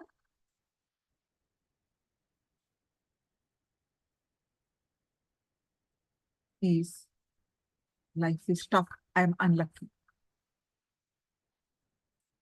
But it is her thought current which led to believe that. Made this happen. The situation that she is in because of her root thought current that I make mistakes. So she forgot that incident. What happened in the history class when she was 6 years old, she forgot. When she was 30, she could not even remember. But that is how we all form the root pattern. She has low self-esteem, low inner image that I make mistakes. So she didn't even start anything new. She didn't even start any opportunities. She's denying life and feels that she's unlucky. So her inadequate cognition that if you tell the answer 100 times wrong also, it doesn't mean that next you tell answers wrong. Her inadequate cognition that she makes mistake is happened because of incompletion. That feeling of ashamed, powerless feeling made her believe that. So incompletions holding on to you, what happened in the past affects your current life, quality of life, and affects your future. Her future is destroyed, you see. She's not even able to progress in the work. So what is the solution? This is what we are suffering. Her inner image, her outer image, her other's image, her life image is the genesis of identity. This struggle, right? So when you are fragmented, you are not happy. You don't live blissful life. You are not unified. You are not complete. You are piece. You are fragmented. All of you are able to follow this? Now let's listen from Swamiji about the genesis of identity and how to complete with how to what needs to be done. Let's understand. If you have any questions, please do let me know.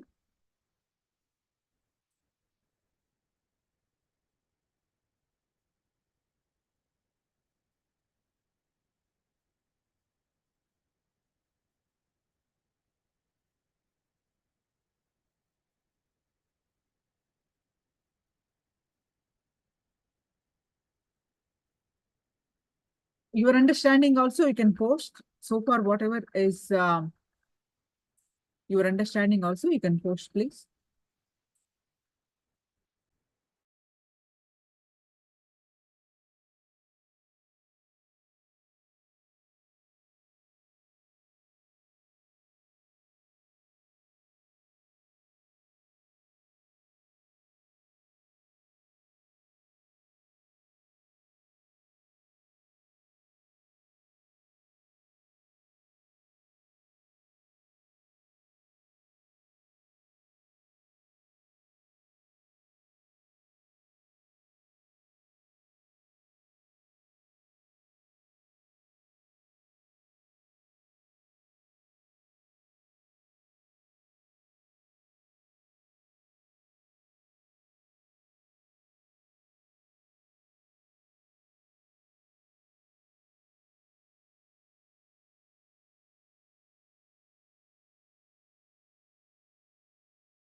Eligitima is asking the question,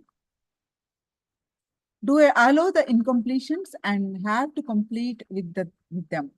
Do I allow the incompletion because of my choice of parents, environment? Or is this a question for the future session? No, I only ask, what is your understanding of what is an incompletion? What is the genesis of identity? What needs to do in the next session? Identity crisis of inner, outer image and Ganesh, identity crisis of inner, outer image and others image become life image, leading to fear of life and incomplete. Wonderful.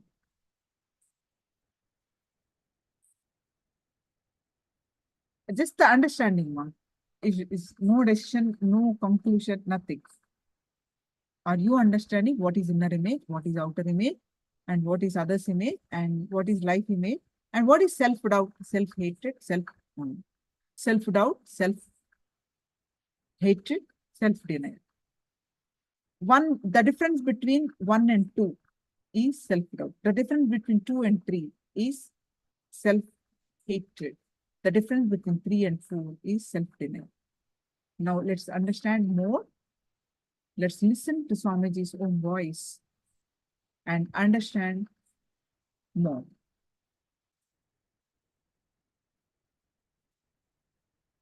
Any questions? Do let me know.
You don't know you.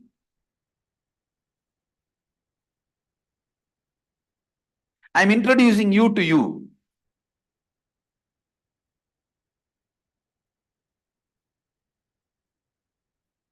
I'm trying to create a paint drawing, all of us together.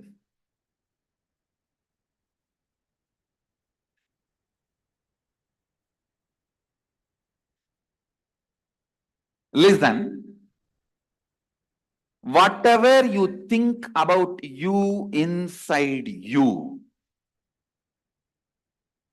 whatever you believe strongly as you inside you, is inner image.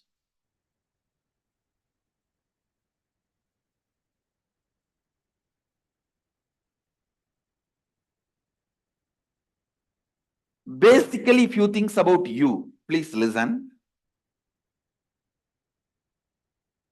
I'm going to now introduce you to you. That's very important. Finding you to you. If you find you, you found God. If you don't find you, you have not found God. You have not found anything. You don't know what is joy. You don't know what is pain. You don't know what is pleasure. If you don't know you, how will you know what is your pain and what is your pleasure, what is good for you, what is bad for you? You will only have the rough idea about what is good for you, what is bad for you from others, not from you. I tell you, anything which you don't want to face in your life is because you don't know you. You don't know you.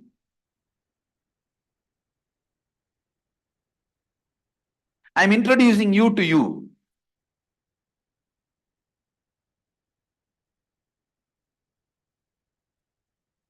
I'm trying to create a paint drawing, all of us together.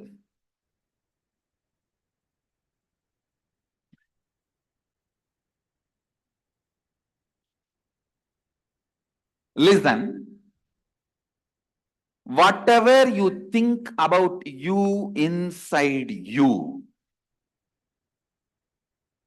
whatever you believe strongly as you inside you is inner image.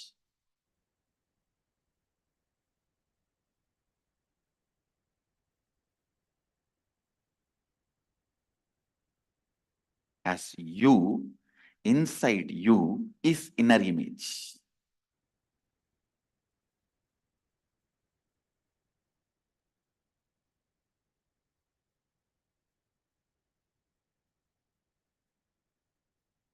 If you see sometime, you will feel you will be always successful in everything. You see sometime, you will feel you will always be failure in everything. Whatever you think as you in you is your inner image. How you show you to others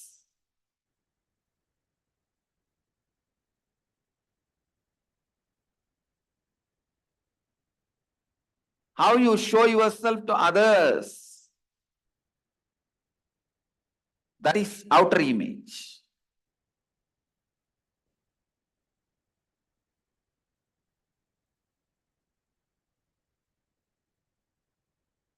That is outer image.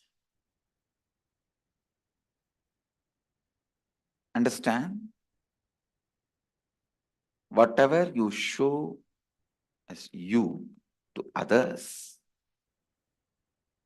usually you show through your words, body language, the way you project you.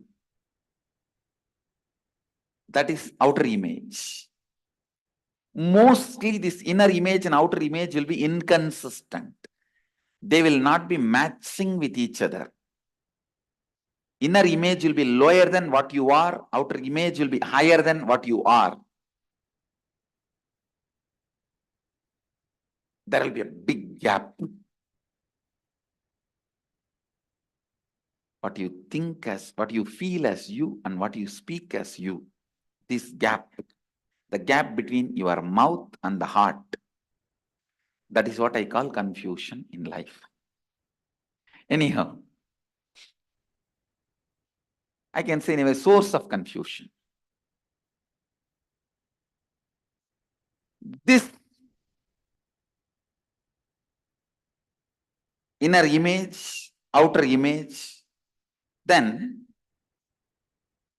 what others perceive about you, whatever you may show, people will have their own ideas about you. They will perceive you in their own way. That is called others' image.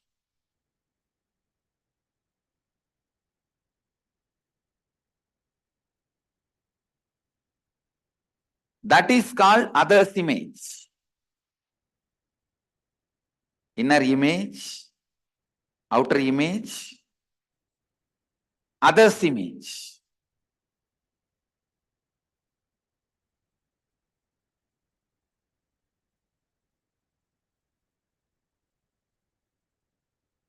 How others perceive you.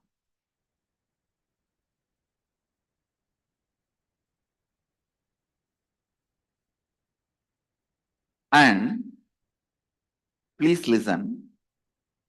When you want all the benefits from others and society, you are bound to take responsibility for how others perceive you. You can't say how others perceive me, I am not responsible for that. No. You can't say that. You are responsible for how others perceive you. You are responsible for how others perceive you.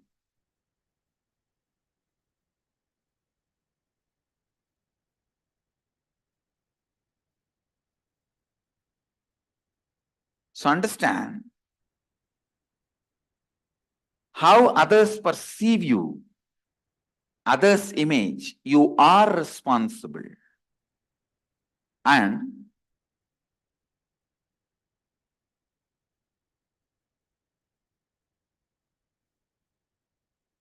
how you perceive the world and life what you have in your head about life. You may think life is exploiting. All the 4-letter words you may have about life and others. That is called life image. Understand, if you have a wrong life image, even if you are living in a palace with all the pleasures of life, best things life and others can give you, you will still continue to be in a deeply deprived space and state, because able to have a right life image and trust others is one of the luxury you can have in life. Being careful is different. Constantly being frightened is different. Being careful is different. Constantly being frightened is different. I'll give you experiential explanation about these 4 words: inner image, outer image, others image, and life image.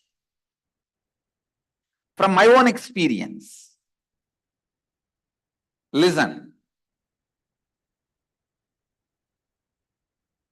When I look inside me, my inner image, I see a vast,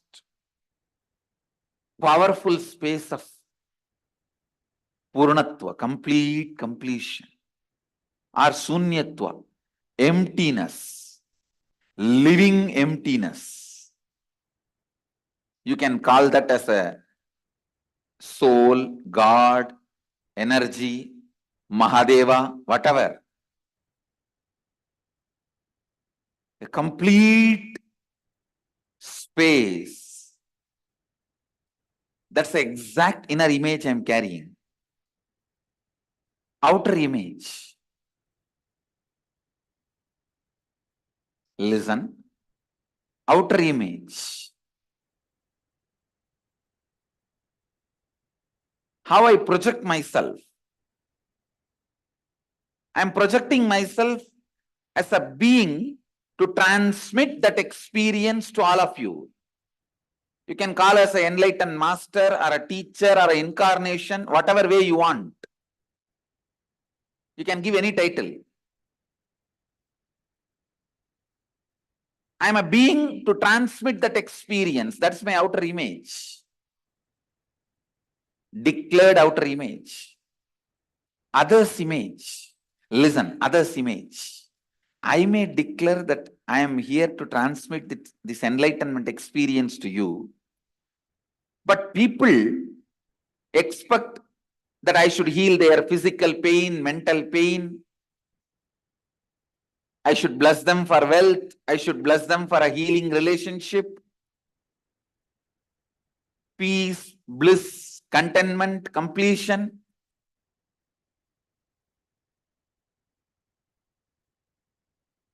See, the other's image, what people perceive from me and expect from me, maybe it is different than what I declare, but even then I am responsible, because whatever they expect is within the purview of my declaration. Please understand. When I say I am here to transmit that experience to you, to give that experience to you, I have to give you at least 1000-volt spiritual energy. But to clear your cancer or headache, I need to give only 0.5-volt energy. So if you expect me to heal your physical problems, I am responsible for it, because that falls in the purview of my declaration. Anything which can be done by the transmission of energy and experience of enlightenment, the side effect, after effect, byproduct of transmission of energy, you have a right to expect from me, because that comes within the purview of my declaration. It is my responsibility to fulfill it. Only if you expect that I should win the World Cup, playing the football match, I am not responsible for it, because that doesn't come under my declaration, the purview of my declaration.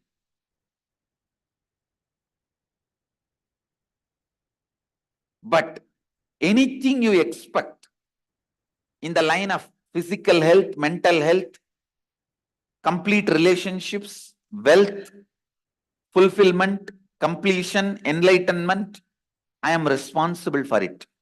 Either I have to give you that. If you are not ready to receive, I have to prepare you and give you that. But till you achieve it, I am responsible.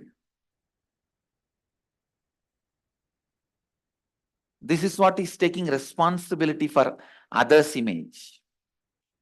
And the life image, the image I have about life and others, the whole world is here to celebrate this joy with me, to celebrate this bliss with me, to celebrate this completion with me.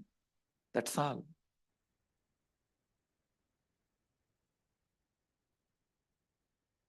So understand,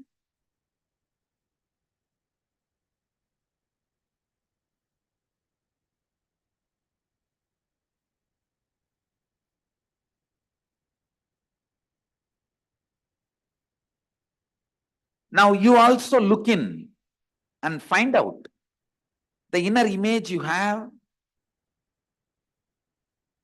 outer image you project, others' image you created, for which you are responsible, and life image you are having about life and others.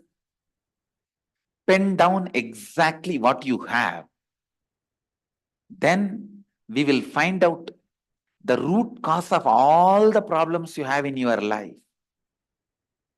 Then we will build the right inner image, outer image, life image, others' image. Come on. First, let's spend a little time in finding the inner image you are having, outer image you are having, others' image you are having, life image you are having, without editing. Please start penning down. Please distribute the assignment sheet of genesis of your identity.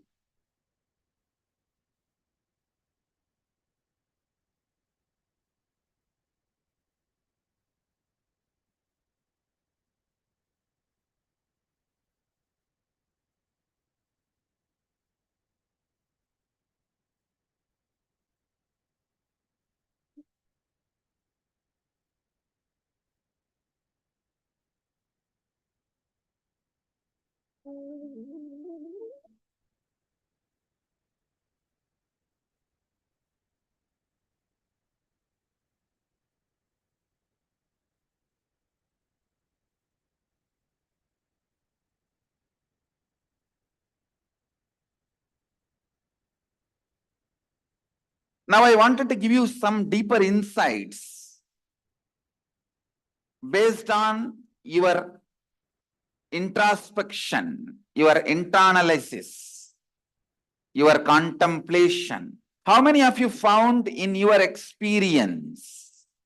Listen carefully. How many of you found in your experience there is a gap between how you think about you and how you show you?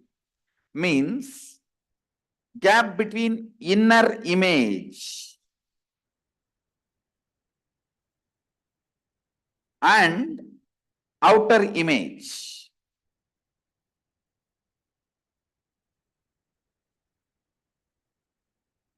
Raise your hand. If there is a gap between inner image and outer image, how you think of you and how you project you to others, in this gap, self-doubt starts. Understand? For example, you go to attend an interview, you know you are not capable of something, but you sell yourself to your boss, saying, I can do it. And boss is convinced and he gives you the job.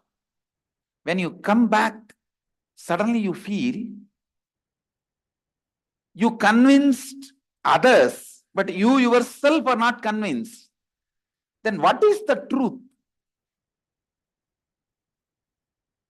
The doubt about yourself starts raising, which will start coming up in every level of your life. In your health, in your relationship, everywhere this doubt will start raising. That is what I call self-doubt. How many of you think you have this self-doubt? Raise your hand.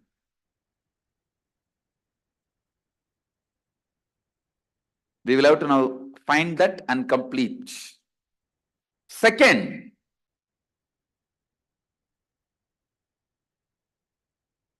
how you project yourself to others, outer image, how others perceive you, others' image. You may project yourself very humble person, simple person. Others will say, see, this fellow acting.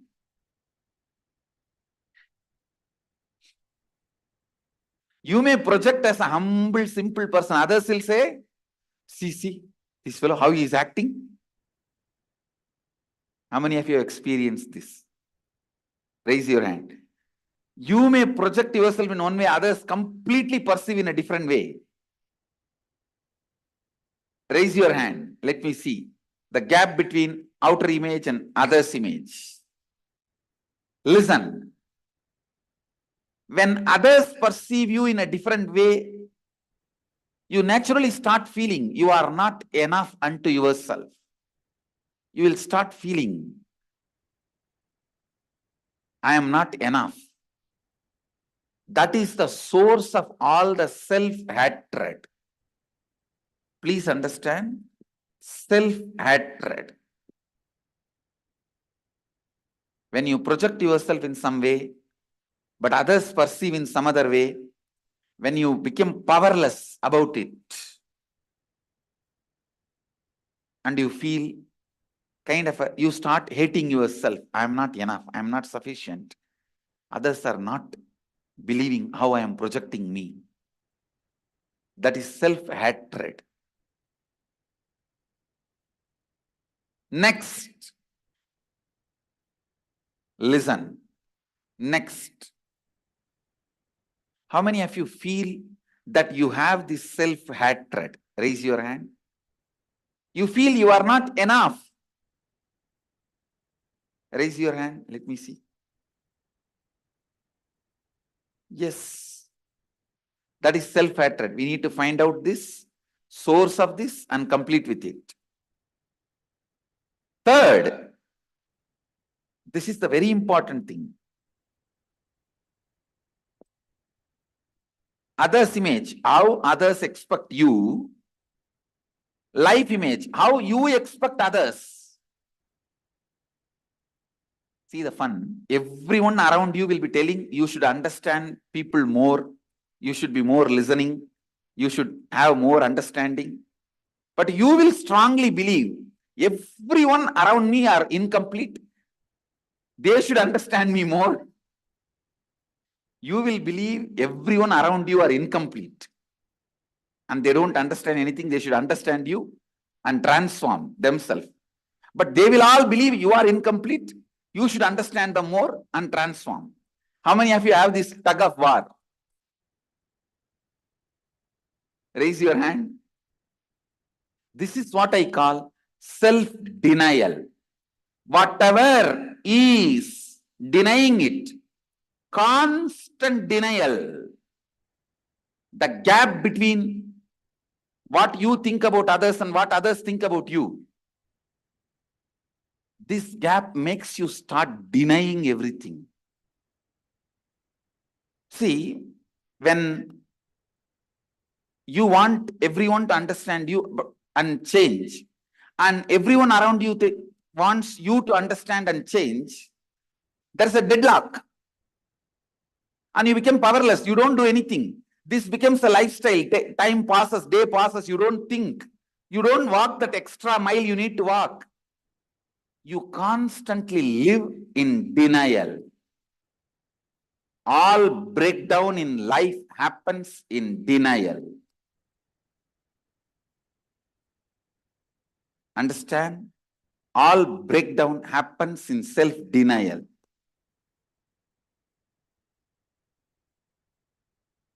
How many of you think you have self-denial? Now it is time. You sit and pen down all the self-doubt you have, self-hatred you have, self-denial you have.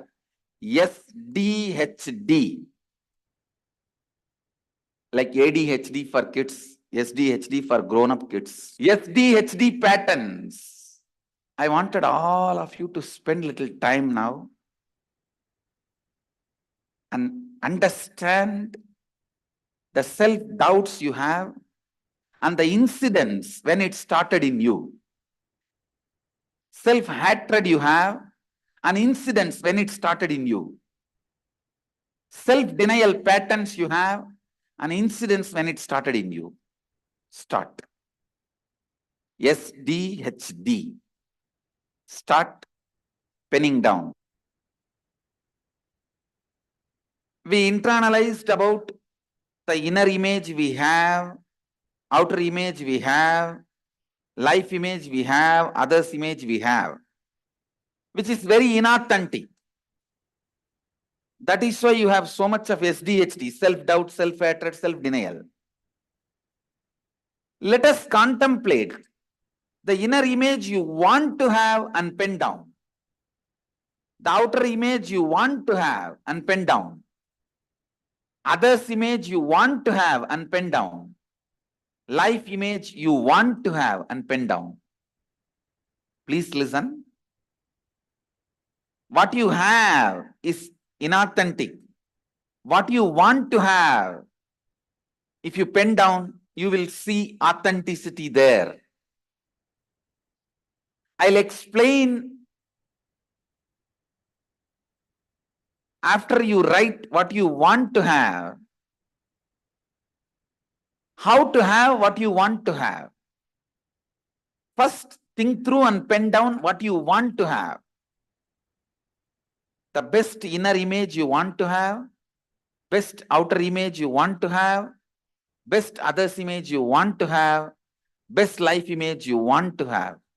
Please pen down. Please pen down. Now please listen. After all this internalysis, you will now know very clearly what are the patterns which is stopping you becoming what you want to be. Means the gap between your inauthentic image and authentic image. For example, your authentic image, you may want to get up every day early morning, 5 o'clock and do yoga. But your inauthentic image, early morning when 5 o'clock alarm bell rings, no, you don't want to get up, tired, feeling sleepy. Then what is it stopping you becoming authentic? Your tiredness, boredom. When you started developing this, your tiredness and boredom is the incompletion. When you started developing it, find the incidents. Same way, in your authentic image, you want to be just fearless. Want to go for a beautiful night walk in the moonlight, in full moon day, in the forest. But the inauthenticity creates fear. Fear of animals, ghosts, and whatnot. So what is it that stops you living your authenticity? The fear pattern. So pen down your incompletion.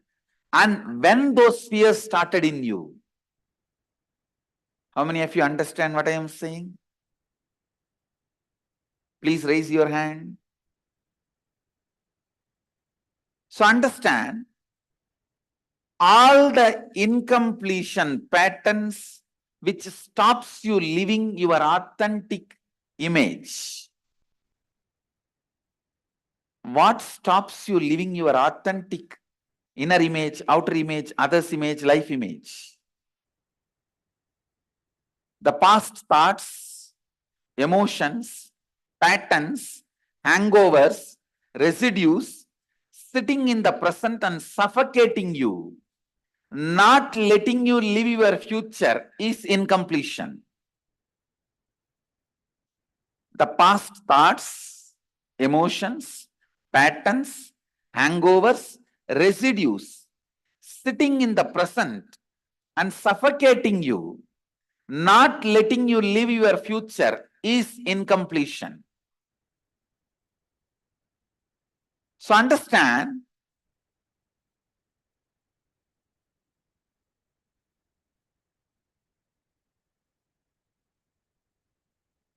think and look in, pen down at least 11 incompletions. You must be having 11,000, that's different.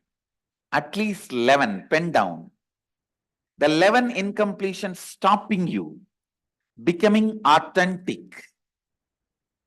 And the incidents when those incompletions started in you, as early as you remember, pen them down. I bless you all.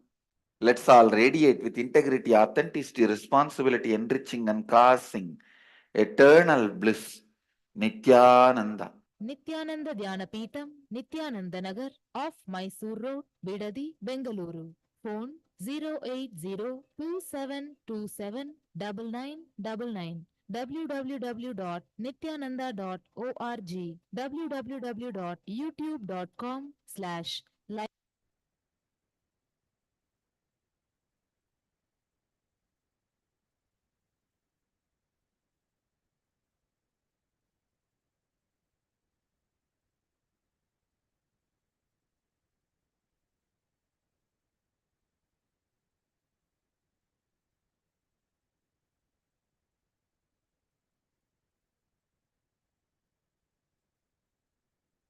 Nithyanandam, everyone. So, what are your cognition? Can you all please post? Your understanding, can you please post?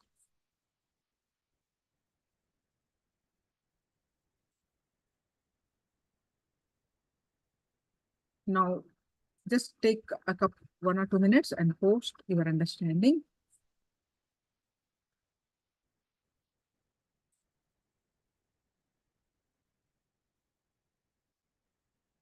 Then let's move forward further on this session.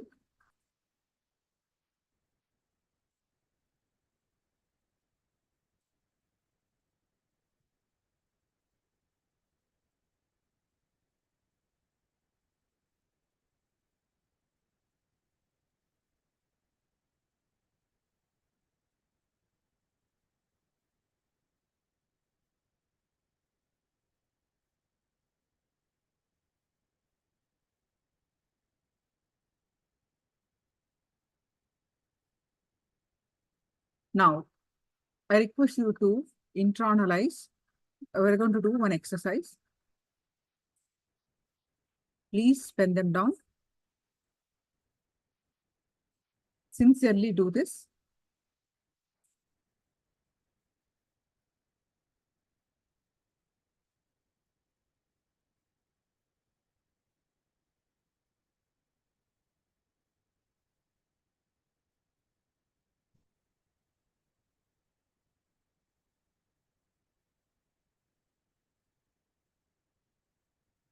All of you sincerely do this exercise.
Nithyananda, everyone. Are you all done?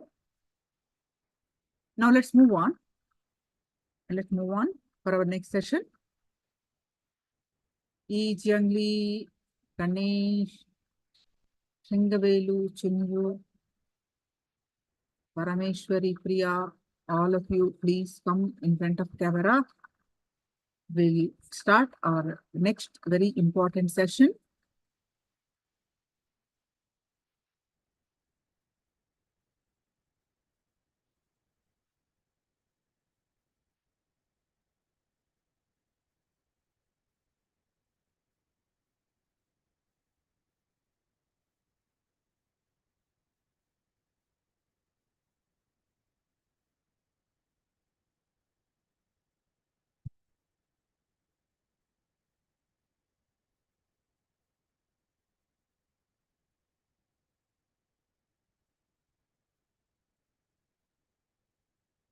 Now, the next session is creating an authentic identity. So what is the solution, right? What is the solution for the genesis of identity? The solution is creating an authentic identity. There are so many messages.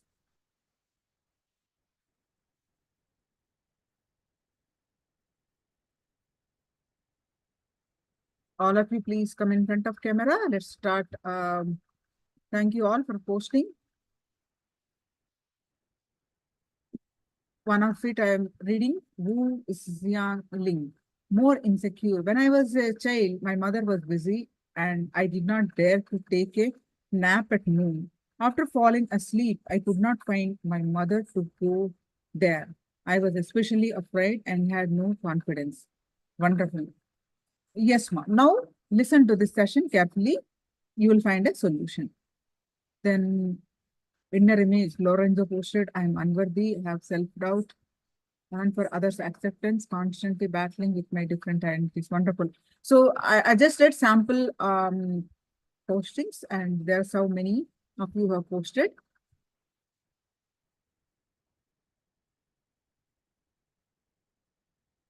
Okay. Thank you all for posting. So, let's move on for the next. So, what is the solution for this? The solution is creating an authentic identity. Understanding of the genesis of identity and completion with it just liberates you. Just liberates you. Your life starts. So far, what you have written is what you have currently, right?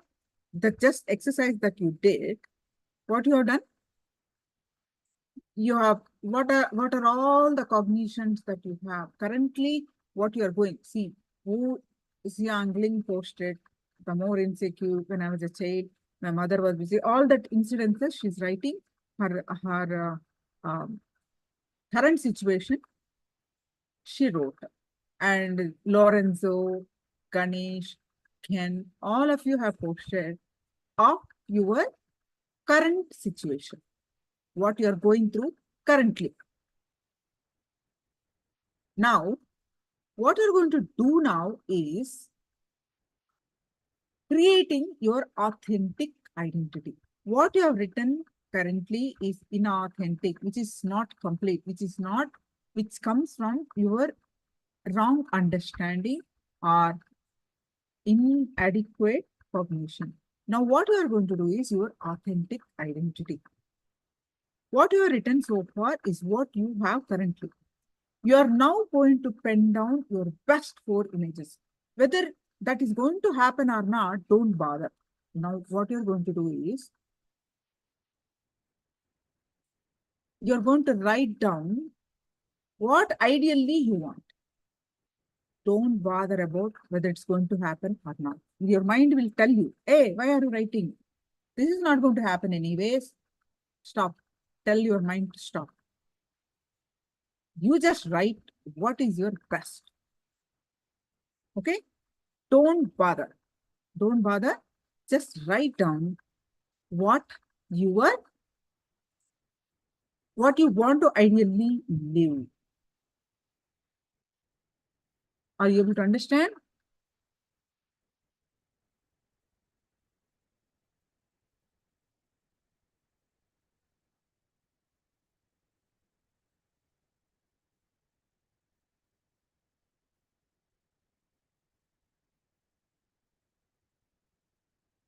Whatever your mind say, do not bother.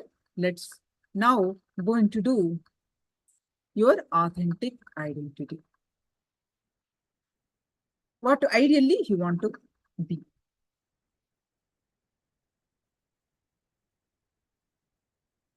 Please pen them down. Do another exercise.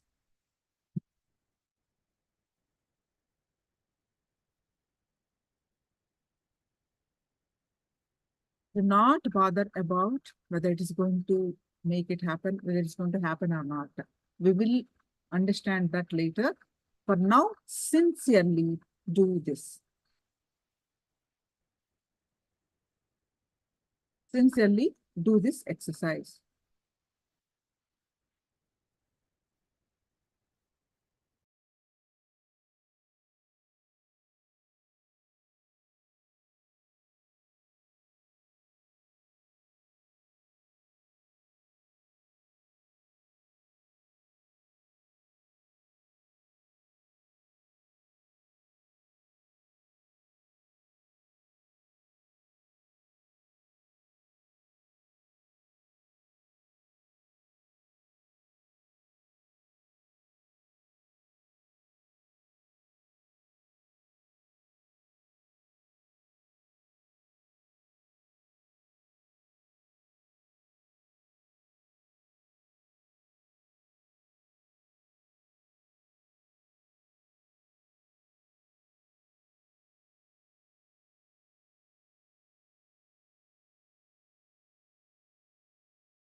Nithyananda, everyone? Are you all done? You need more time?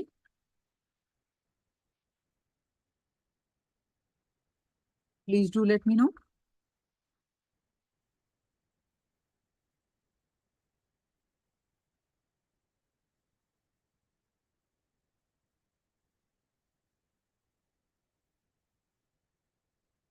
How far are you? Done? Some of you are confirming done. Others?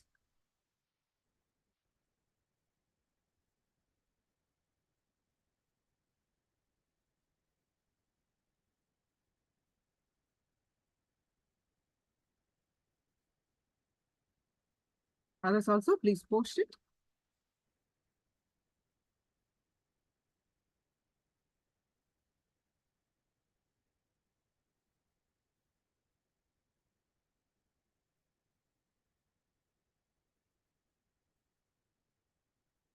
I mean to say, if you are done, you just post it. I'm not saying if you can post it in the chat, fine. Otherwise, also fine.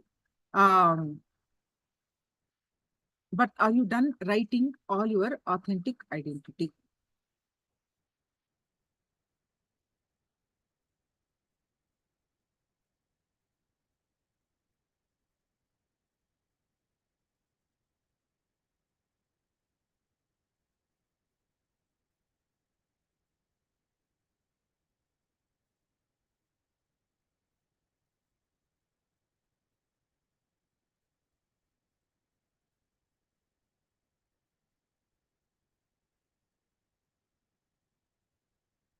So, understand,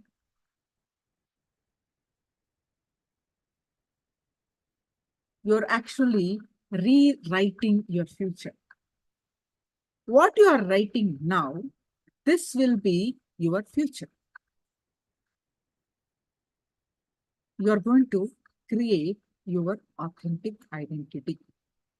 Whatever you are writing now, you are going to create your future by taking responsibility. You are literally rewriting your future. You are not going to do it alone.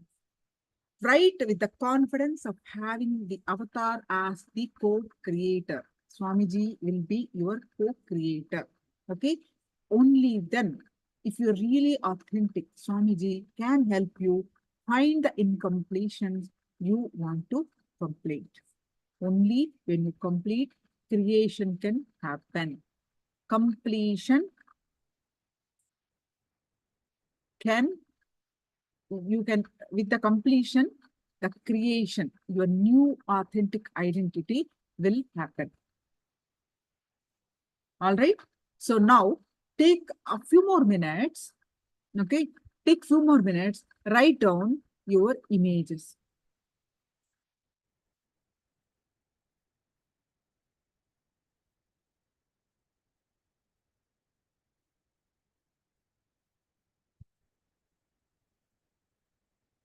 What are your best images? These best images, you are only defining. How you want your life to be, you are only defining.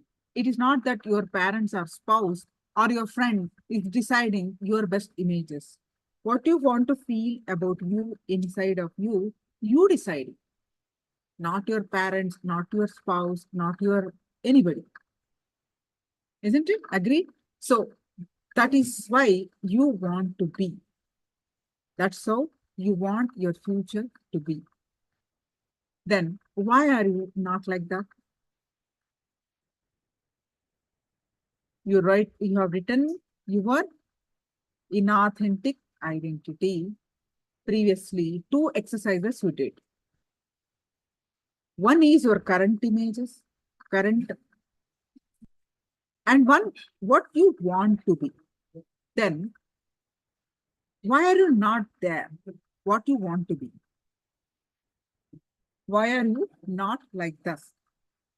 The authentic self, the authentic identity. What you want to be?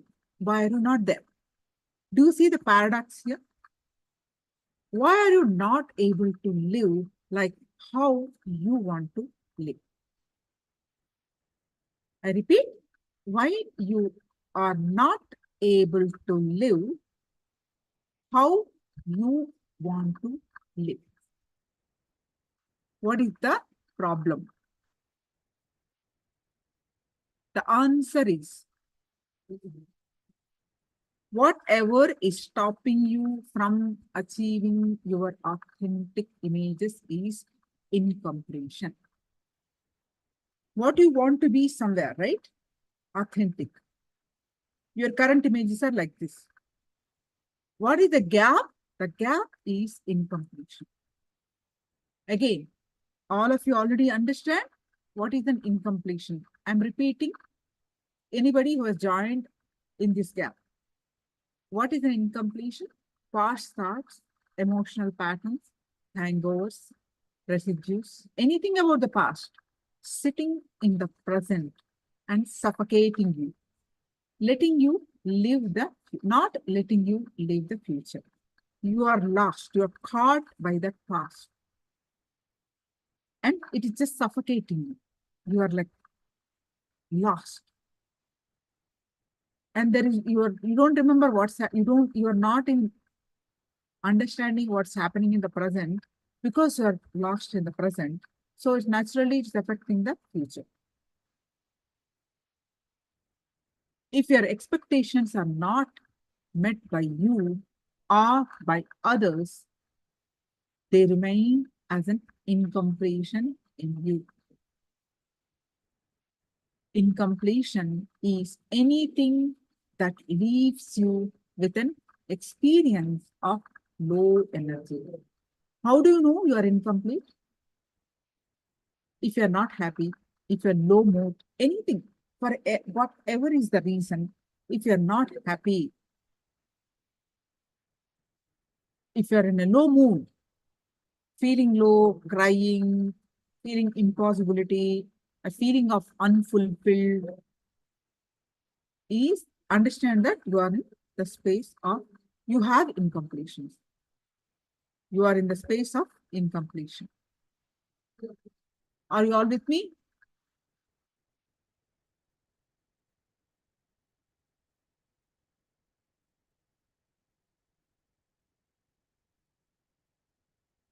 So,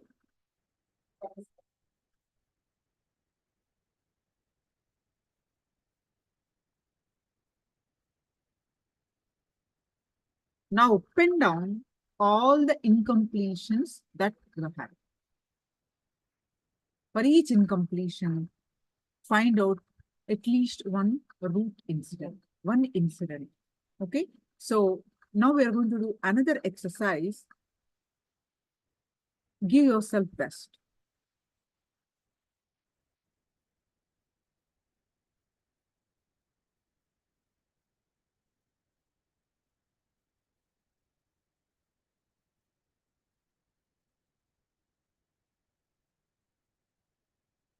Now you're going to write down another exercise. You write down your income gap. What is the gap? You wrote the current images. You wrote what you want to be authentic. There is a gap. The gap is because of incompletions. So now you identify what are those incompletions of what you have written and when they started. Try to get the incidences. Okay, that's what you're going to do now.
Yes, Nithyananda, everyone, are you all done? Let's move forward. Now,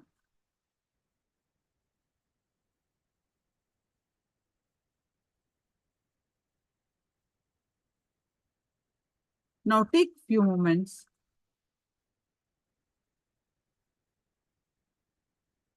So you have written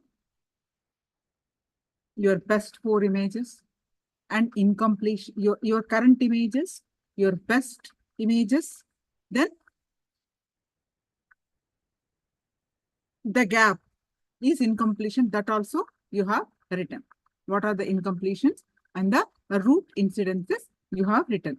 Any questions on this one? Please do let me know. Any questions on this related to this? Please do let me know.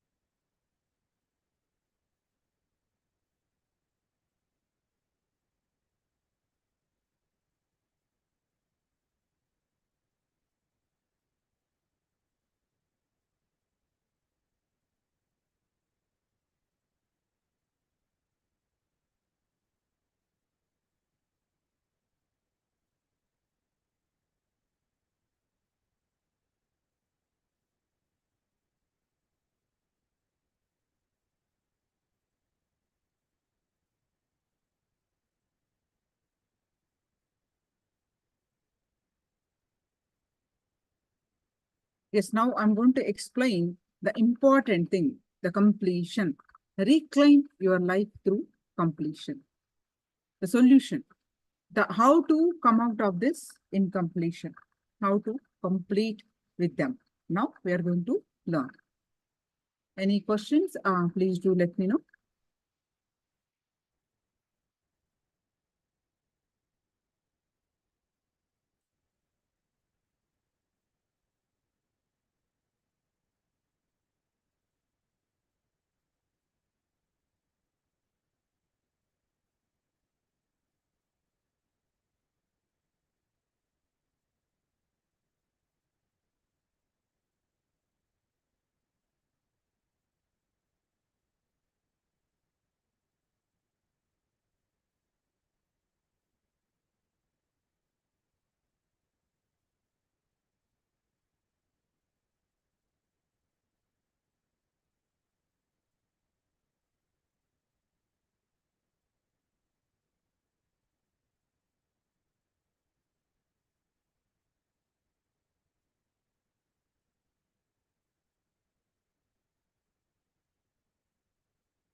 1. Try to remember the earliest, as far as your memory goes, the earliest first time you felt powerless, either by fear or guilt or weakness. First time when you felt powerless. It can be as simple as your mother made you sit on the dining table, or you were playing in the rain and your mother slapped you and dragged you inside the room, or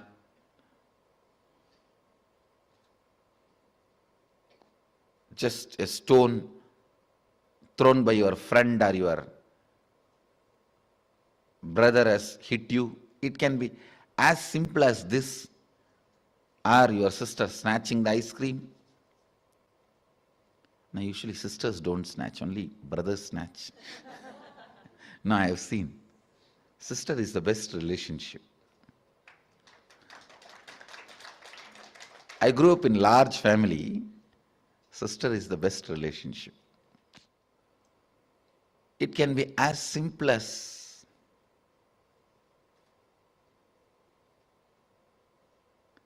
your mom gave one sweet extra to your younger brother. Your dad gave one cloth or jewel extra to your younger sister. It can be anything. First time when you felt powerless,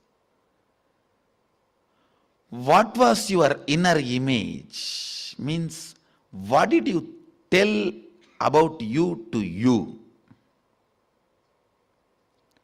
What was your outer image? How you showed you to others? How you reacted to that situation? And what was your life image? Means, how did you judge others or life at that moment? Listen, what was your inner image? What was your outer image? What was your life image at that moment? It is almost like a surgery. You have to now cut yourself and see.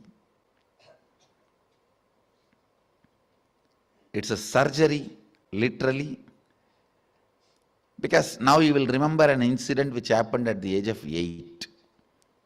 When you try to find out, open that incident, suddenly you will remember something which happened at 6.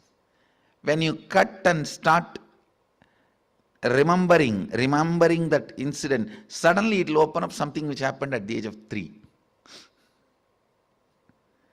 Earliest memory,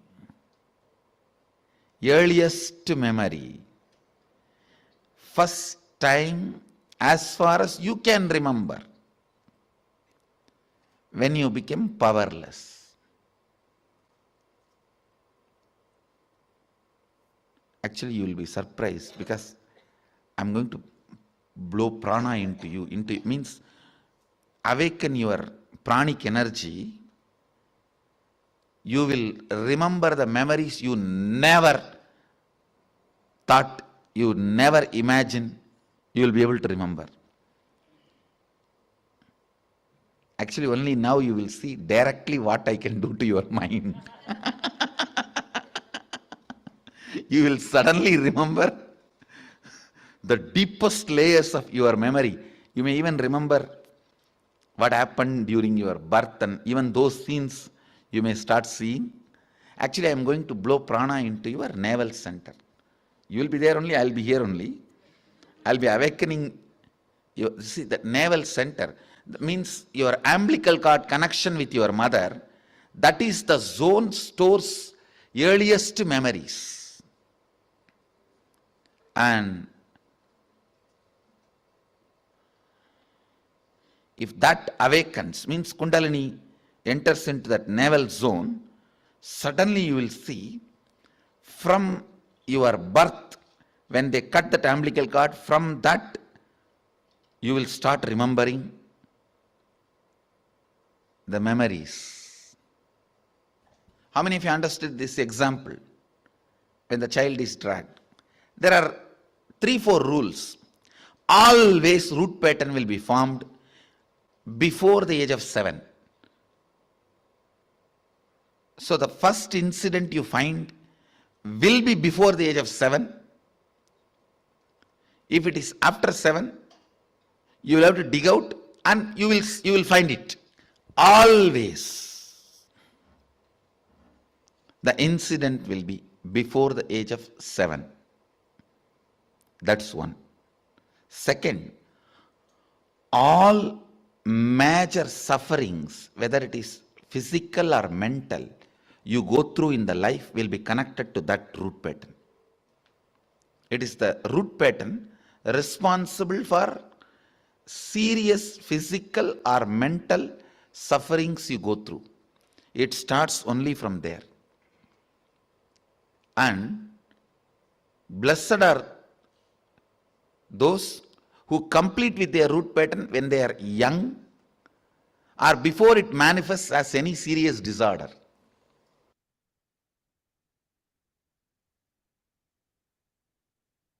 When you complete with your root pattern, the collective, your family's root pattern will stand in front of you. Complete that. Then collective, your society's root pattern will stand in front of you. Complete that. Then collective, your country's root pattern will stand in front of you. Complete that. Then collective, the global root pattern will stand in front of you. Complete that. Then collective, whole beings, not just human, all beings' root pattern will stand in front of you. Complete that. Then the whole universal, the cosmic root pattern will stand in front of you. Complete that. Then you are Sadashiva. So every completion is not completing with one thought pattern, but completing with the whole thought current. With the whole thought current.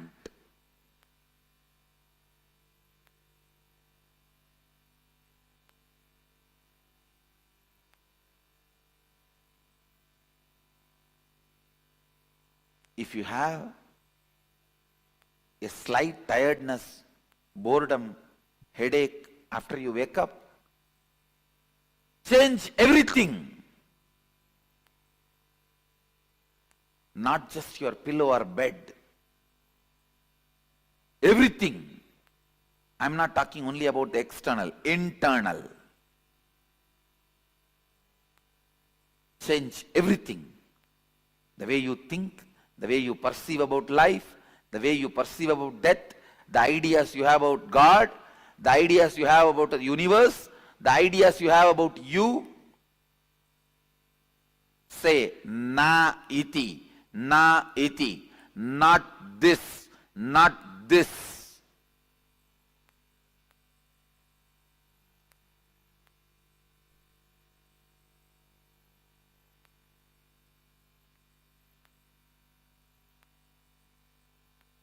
The time period you are stuck with one thought pattern is a year, season in your life. The time you are stuck in what thought current is life in your life. A thought current, the time you spend with one thought current in your long life is one life. Means the time between one life and death. Understand? Your life or death, your lifespan is not defined based on the number of years you are in a body. It is based on the time you spend with one thought current. That is why whenever you complete certain thought current and enter into a new thought current, whenever you are initiated into a new thought current, Vedic tradition calls you newborn.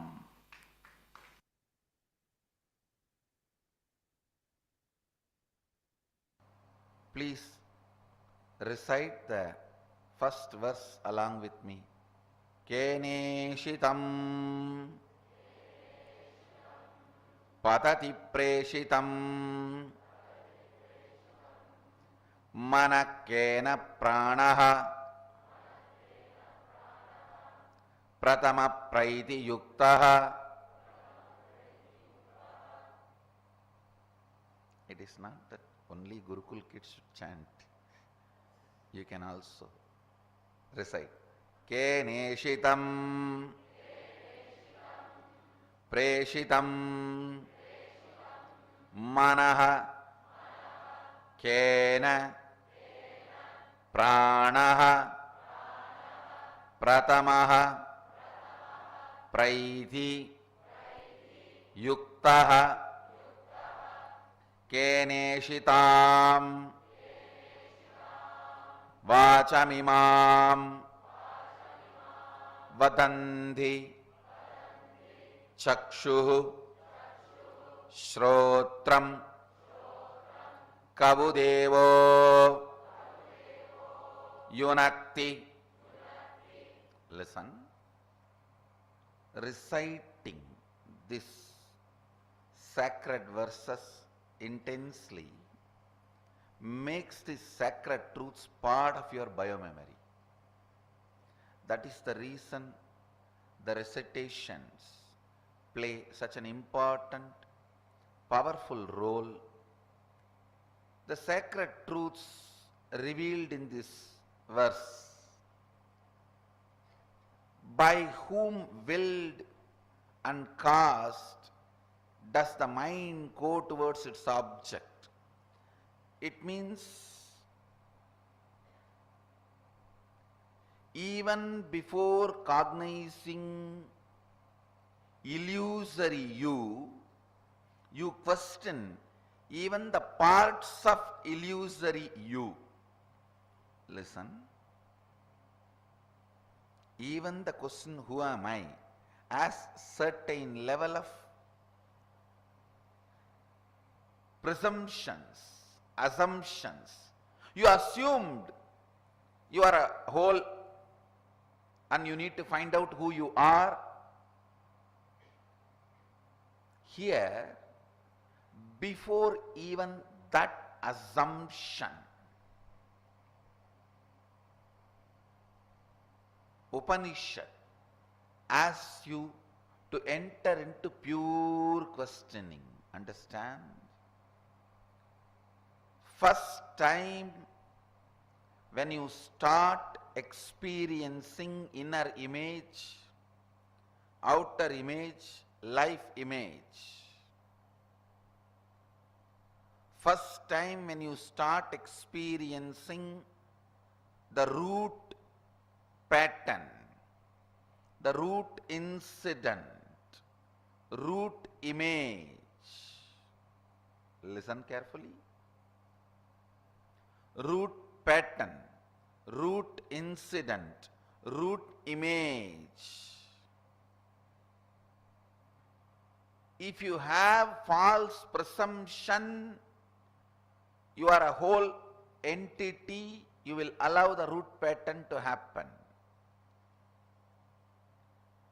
If you have pure questioning, you will allow the enlightenment to happen.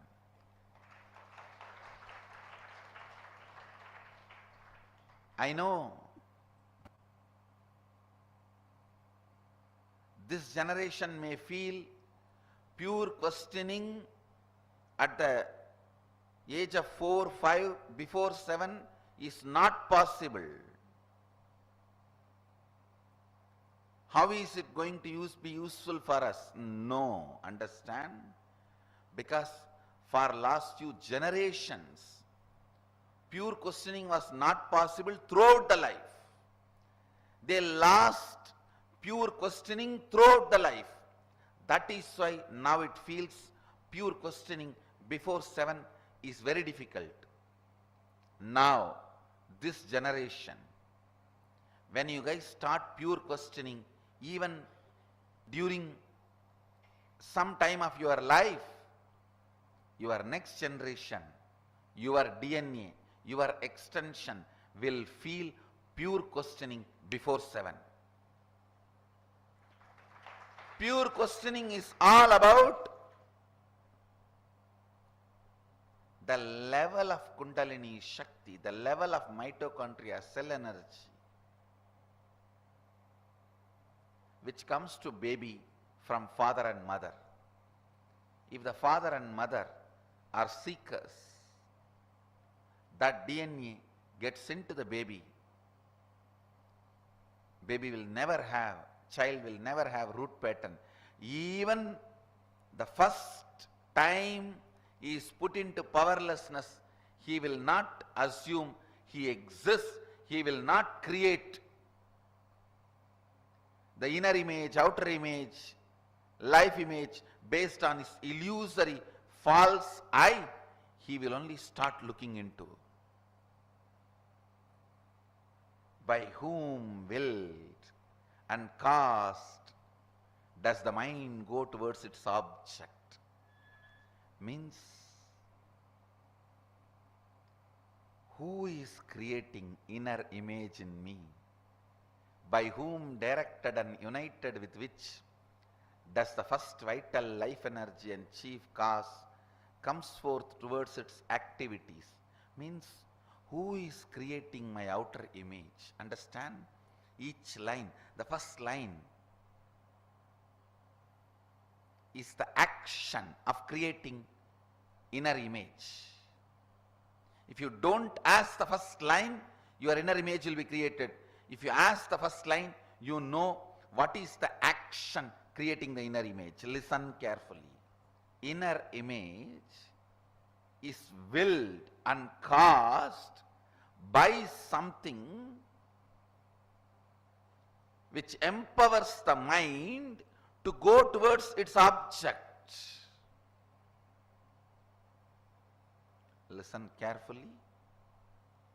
First time in your body, when mind moves towards some object, that movement is called inner image. It will create an inner image in you. If you allow that movement without being awareness, without being aware of it, you will create inner image. In that very root, if you question, Yes, Swami. Keneshitam patati preshitam manakkena pranaha Yeah. pratama praiti yuktaha. Kandimalas are there, I think.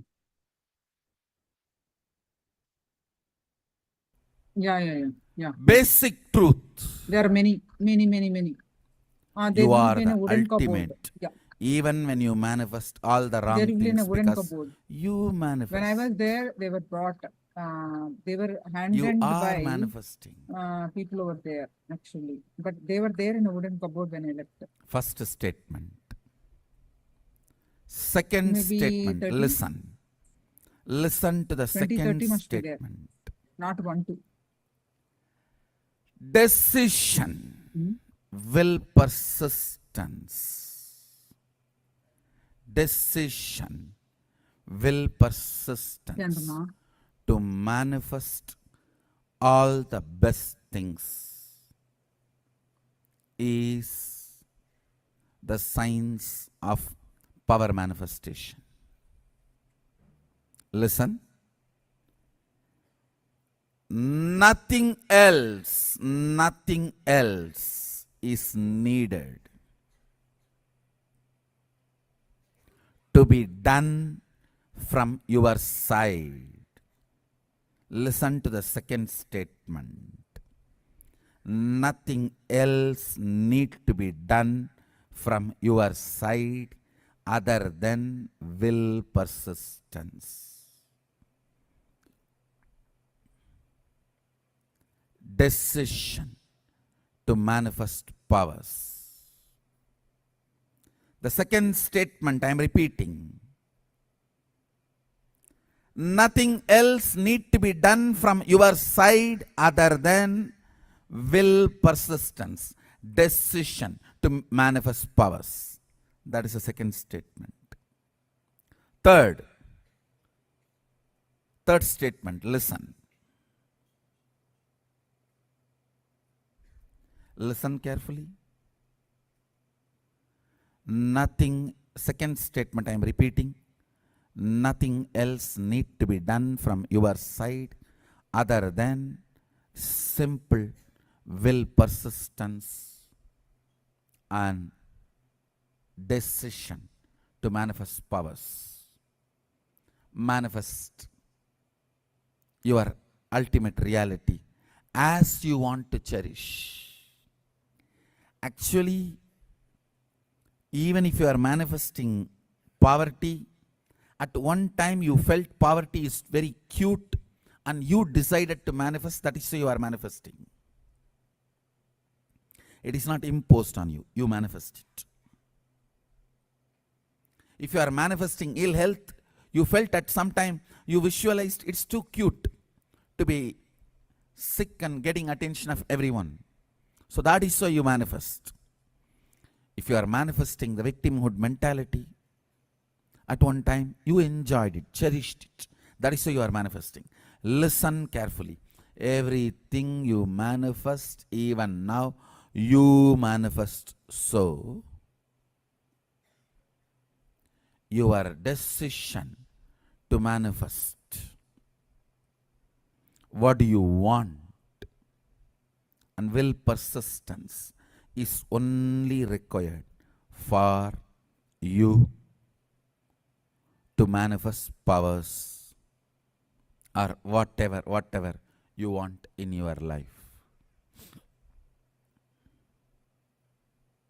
Listen. Third, Sadashiva is required in the form of the Guru just to make these first two statements as reality for you without you being distracted, disturbed by all other stupid theories and theologies. That's all. There will be so many people to tell you you are sinner, you are slave, you are ordinary bound soul, to protect you from all of them, to defend you from all of them,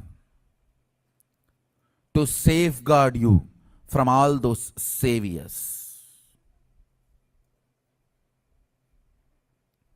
And to make this first two statement as your reality through Shaktini Pada, only Sadashiva in the form of Guru is required.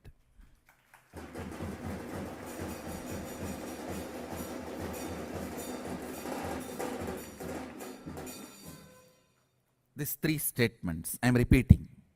I wanted to repeat again and again. Maybe even if you guys repeat it 108 times, it will be good.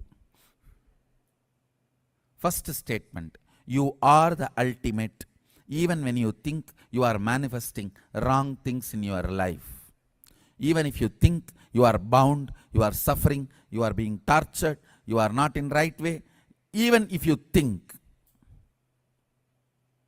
you are suffering, even if you think you are bound,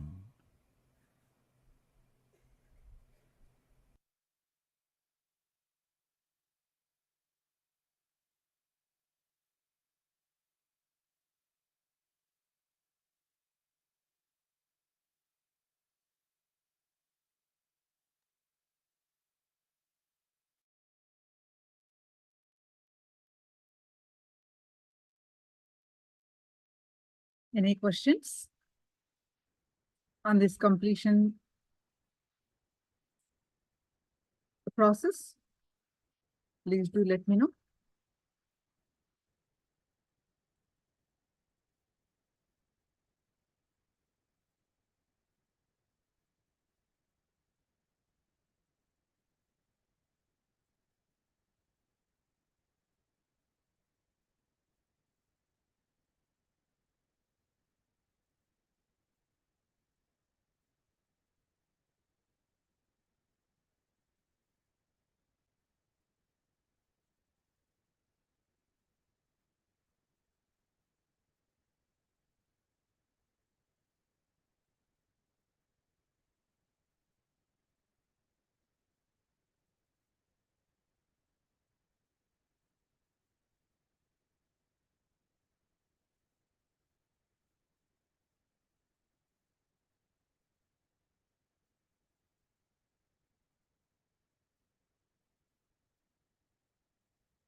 Yes, now let's move forward with.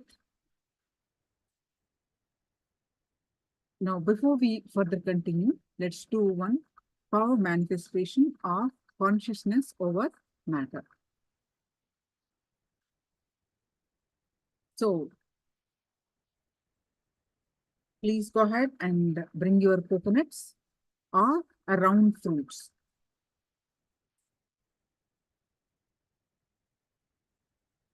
Please go ahead and bring your coconuts or round fruits.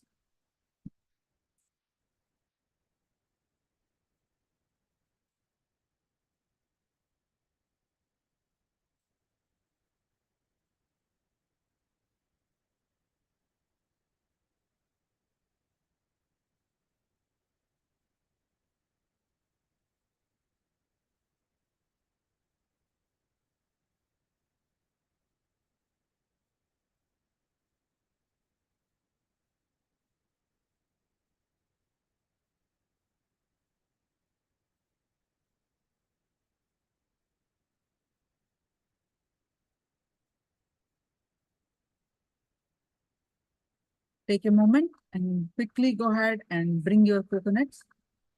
If you have it, if you do not have coconuts, bring your round fruit, an apple, an orange. We are going to manifest the power of consciousness over matter.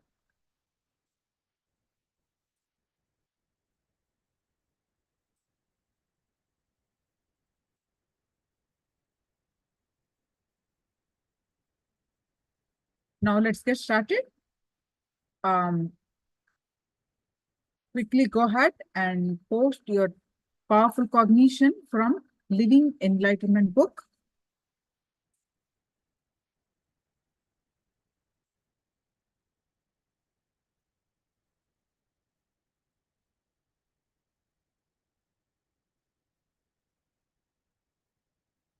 Lorenzo, you're able to follow? Please go ahead and get.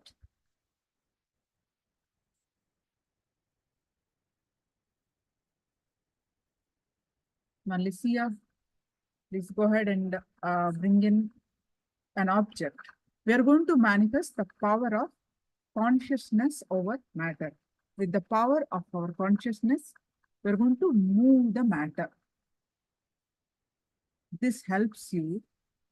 We start with one small object, but this will, if you practice in advanced level, you can make the nature listens to you. You can make many things move in your life. You can make many things move in your life.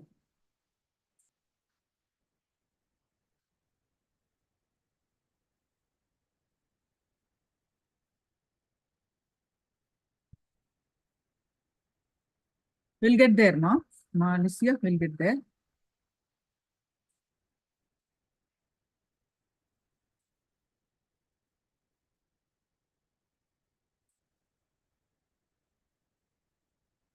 Now, I request all of you to post your powerful cognitions from Living Enlightenment book to manifest the power of consciousness over matter. Sringavelu, Ya, E. Zinli, Chinyu, Parameshwari Priya. All of you, get ready for the power manifestation session.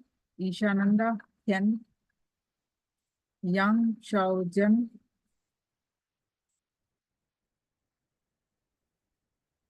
Juan, Joey, Jnana, Guru Prasadini, all of you requesting to come on camera to manifest the power manifestation, the consciousness over matter.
Vulnerability is allowing everything to touch your being. The entire cosmos comes to you when you are vulnerable. Karunakaraya. How about others?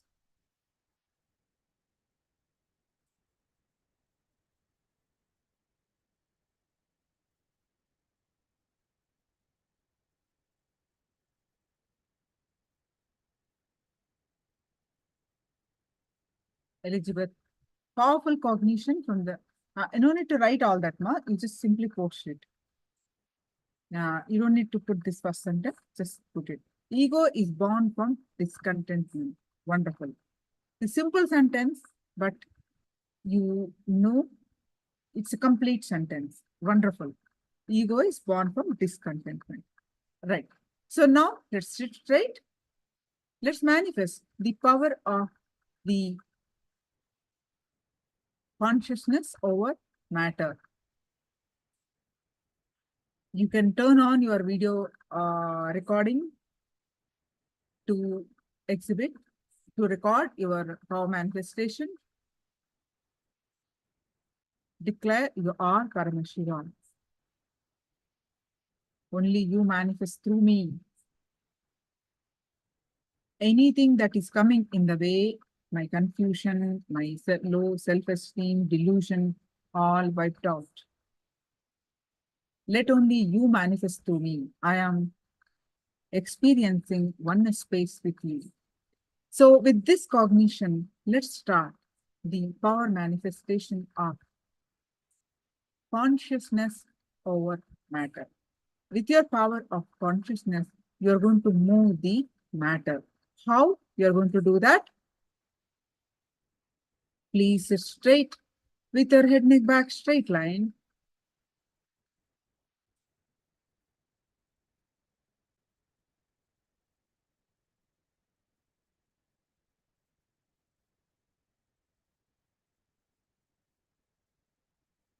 With your coconut in your palm, if you're absolutely comfortable with moving in the hand, you can decide the direction it should fall. Like say you can command the direction of left side, it should fall right side, like that. But if you are new, just hold your object on a straight palm like this, right? Your palm should be like this, and put your coconut here. If you do not have the coconut, put a round fruit. Now let's start. Sit straight with your head, neck, back, straight line.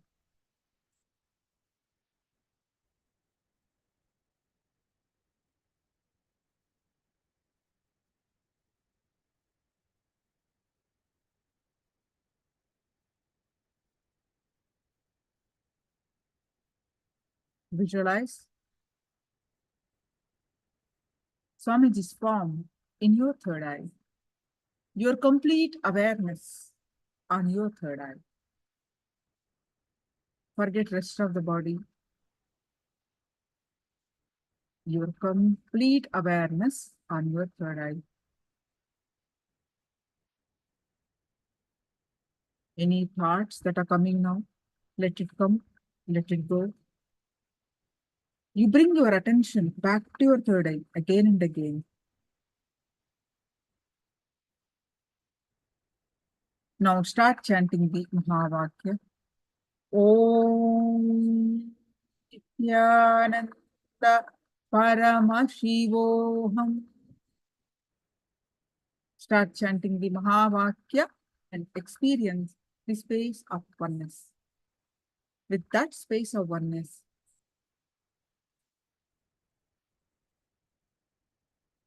declare the object in your hand to move, to vibrate, to roll. Let's start manifesting the power of consciousness over matter.